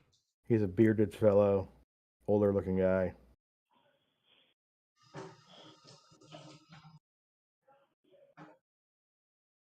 All right. Well, I'm gonna go up and ask him. Describe Uhtred and Conry, and ask them if they were brought in. Oh yes, yeah. They came in a little while disorderlies. ago. What about them? May I ask what they're being charged with? I don't know. I think that they weren't. They don't typically get charged here. They get arraigned and charged. So I don't. The prosecutor has to review, and so that won't happen until they get to the court. Any idea on how much time that's going to take? Typically, they do it the next day. All right. Okay. We took ourselves out of commission. Well, they're not. I think he's saying that they're not here. This is the prison. They're in the jail awaiting arraignment. Okay. All right. Got it. Okay. I thought we went to the jail. I thought we were going to the jail. No, I think we're at the prison effectively. No, they only have one. Oh, okay. They don't make that. Where are they? Where are they being town's not held that right big. now? Downstairs. Okay, so they are here. Can we visit our friends?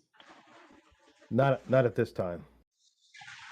When can we visit our friends? After they've been before the judge. Tomorrow. After tomorrow. That's correct. Okay, well, I step back with the rest of the party and ask him, what do we want to do here? Are we out of earshot of the guard? Yes. Yeah, we walked okay. back. I'm making sure that Howard isn't going to start rolling. I'm just going to say, as Ray, I'm not breaking him out because that'll ruin Conry's reputation for sure. And we probably get caught and probably can't pull it off. I think what we're going to have to do... Continue with the plan without him. Yep. We continue with the plan without him. We'll leave Anna enough money to bail them out tomorrow.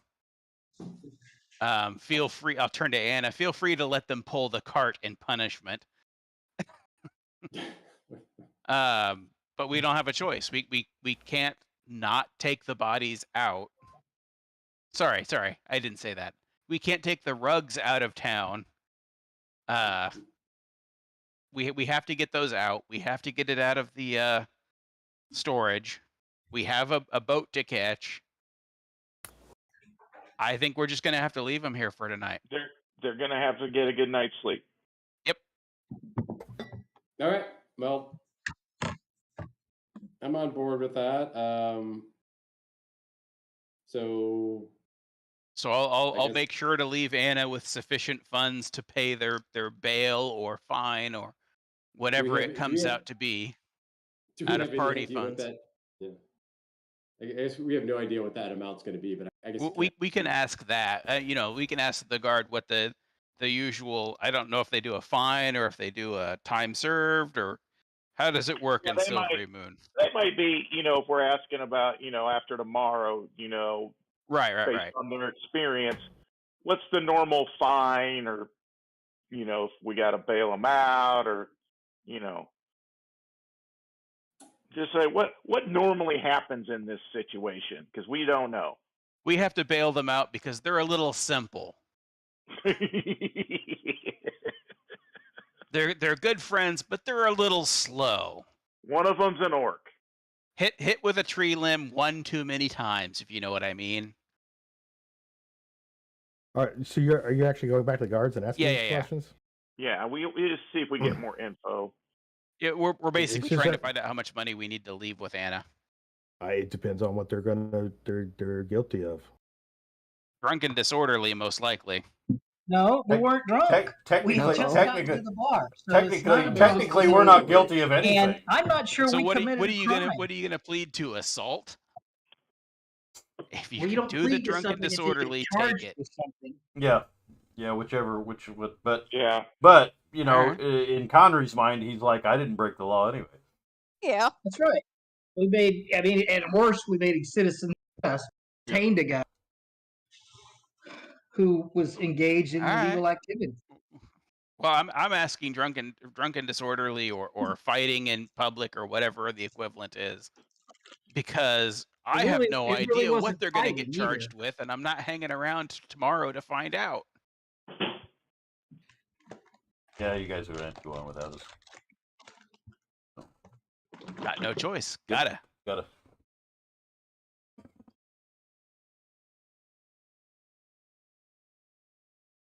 All right. Well, we'll just leave her with what we estimate the fine will be. Yep. And if it's not enough, then we'll bring the rest. I guess we'll have to get him when we come back. Tomorrow. Yep, exactly. I can take him singing prison songs. We're going to be. I'm not sure that we're going to be fined anything. It might not. They might not. They didn't say we were under arrest. They just asked us to come with them to straighten it out or whatever. Yeah. But I think if we were going to get it straightened out, it would have already been, Howard would have already brought that up. Yeah, it sounds like you're spending the night. Yeah. It seems like an awful overreaction then. If we're down there holding on to this guy, he's obviously not dead. We haven't stabbed him. We haven't, hit him with an axe. And then they're going to arrest us for that? You know how cops are. Yeah. They're going to arrest you. I guess the reality is you guys are still may not be charged with anything. Yeah. It's not going to happen until tomorrow, so we're going to move, come back and check on you. Yeah, they got to show that they're doing their job anyway. So. Yep. All right. They got a quota, Yeah. You're going to be on live Silvery Moon. Right. That's great. Okay. All right, so you guys. You guys are looting the. Yeah. Oh, we really don't have. They don't have much choice. Yeah, let's skedaddle. Yeah, we got no choice. So we're gonna, I guess, kill some time, and then meet Boyd at the pottery barn, load up the rugs, and go to the rendezvous point. Where are we meeting the boat at? Boyd. The boatman. Brody. George, yeah. George was easier to remember. Whatever. We the guy I paid 10 gold pieces to take us on a boat trip at night. All right. So I had a question for the 3 people that aren't in jail. Aren't in jail, huh? Are you amongst the 3 of you? Do you think that you are strong enough to move the carpet or no?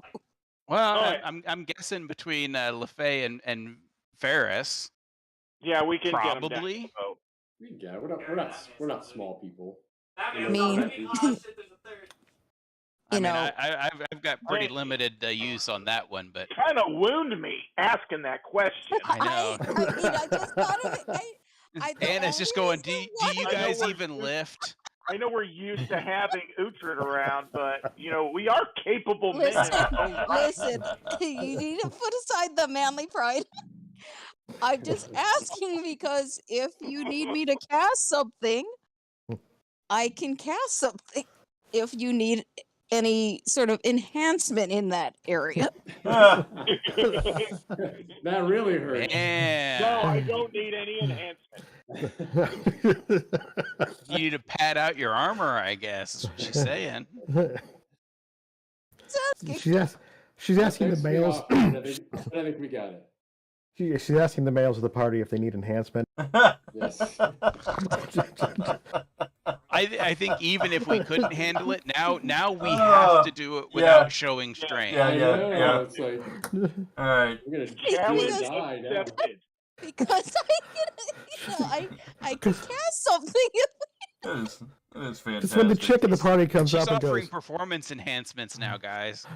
she sizes you guys up and says, "You sure you can do this?" Come on, man. Come on, man. I'm sure that they can handle it. We'll be able to do it. All right. Well, I'm going back to the Felucon then. Good luck, you guys.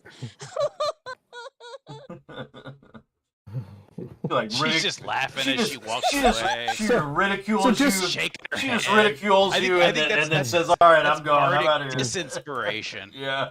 Now that we've been emasculated. Right. Right. No matter what, all she gets to find out is that it was easy for us. It was easy. It was easy. So I'm kind of getting this picture. We're all looking at each other like, did that just happen? The narrator of the story breaks in. This time, the three guys go over to the pottery shed to smuggle bodies out of Silvery Moon. Meanwhile, back in the jail, the two guys are sleeping with a bunch of Silvery Moon's worst. Anna goes back and gets a good night's sleep at the food. Yeah, exactly. I think she drew the long straw. Yeah. I think she cut all the other straws, is what she did. She doesn't do the body smuggling. She's not going to sleep along the roadside with a couple of stiffs. No. I suspect that she's going to go back, have a hot bath, Yep.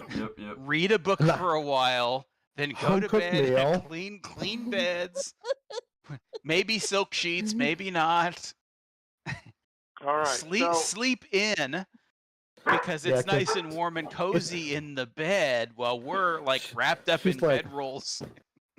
She's like, my appointment's not till the afternoon. Can I get breakfast in bed? Yeah. Yeah.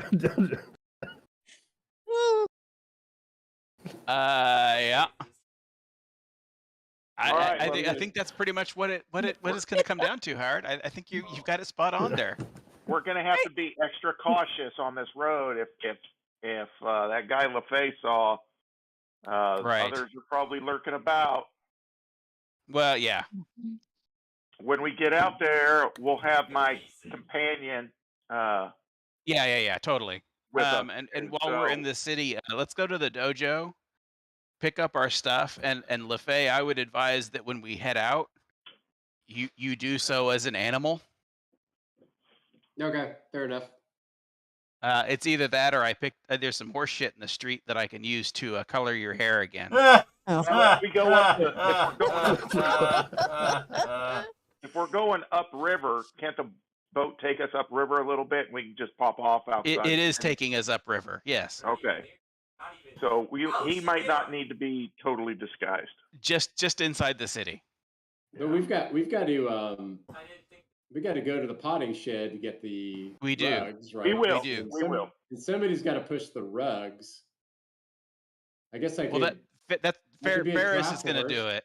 Whoa! I thought LaFay was going to help me. I'll help you. I'll help you. I got a strength of 10. Why don't I got the feet. Why don't I transform it into a draft horse and? I don't know that a draft horse would fit onto the fishing vessel. That might be a bit big. The whole idea of having you be an animal is so that they don't track as easily. I thought he was going entirely somewhere else, where Anna's asking him, hey, you need some enhancement? He's like, no, I'm hung like a horse. Maybe that's why you went for the horse. No, I guess my all right. What I'm saying is, I know it's a disguise, but I guess we're going to count on Ferris to push the cart or pull the cart. Because if I transform into an animal, we got a cart. It shouldn't be too bad to wheel the cart. Yes, there's a wheelbarrow there, or was. All right. Okay. We'll use the wheelbarrow. So we're going to head back to the dojo first, though. Yes. Yeah, we got to get our stuff. Right. but we're not worried about me in disguise until we actually head over to the potting shed. Well, I mean, you've been walking around without a disguise so far. Yeah. So I figure we'll get the most out of it by being seen to go back to the dojo and then not leaving the dojo. Right. I mean, for all that goes, you could turn into a bird and then fly over to the potting shed and hang out there. I can't do flying. Oh, you can't do flying. No. So you're a half-assed shapeshifter. Oh, Wow. them's fighting words. Damn, the halfling's got good grief. You see, I can't use fire spells right now because they're about ready to fry me. They're shredding us. Our own party. Cutting you to the bone. I heard about that once. I guess if we'd actually get into combat and get some, I could. That's going to be a while. I think Discord was censoring you. Yeah. I view that as Discord automatically censoring, and it was just a string of profanity. Right. Jason, that's twice in 5 minutes that LaFay's capabilities have been questioned. Yeah. Well, in this case, it's not really a question. He really can't fly. What animal can you turn into? Yeah. I don't need Let's to. get going. Yep. Yeah, let's get going. All right, I think we're actually at a good stopping point. Yeah. Yes, we are. Here, we'll pick up next week with. You guys wanted a cliffhanger. I think you've got a few things you're hanging off. Yep. Here, so. All right, so let's thank our wonderful audience, and hopefully we'll see you again next time. Yeah.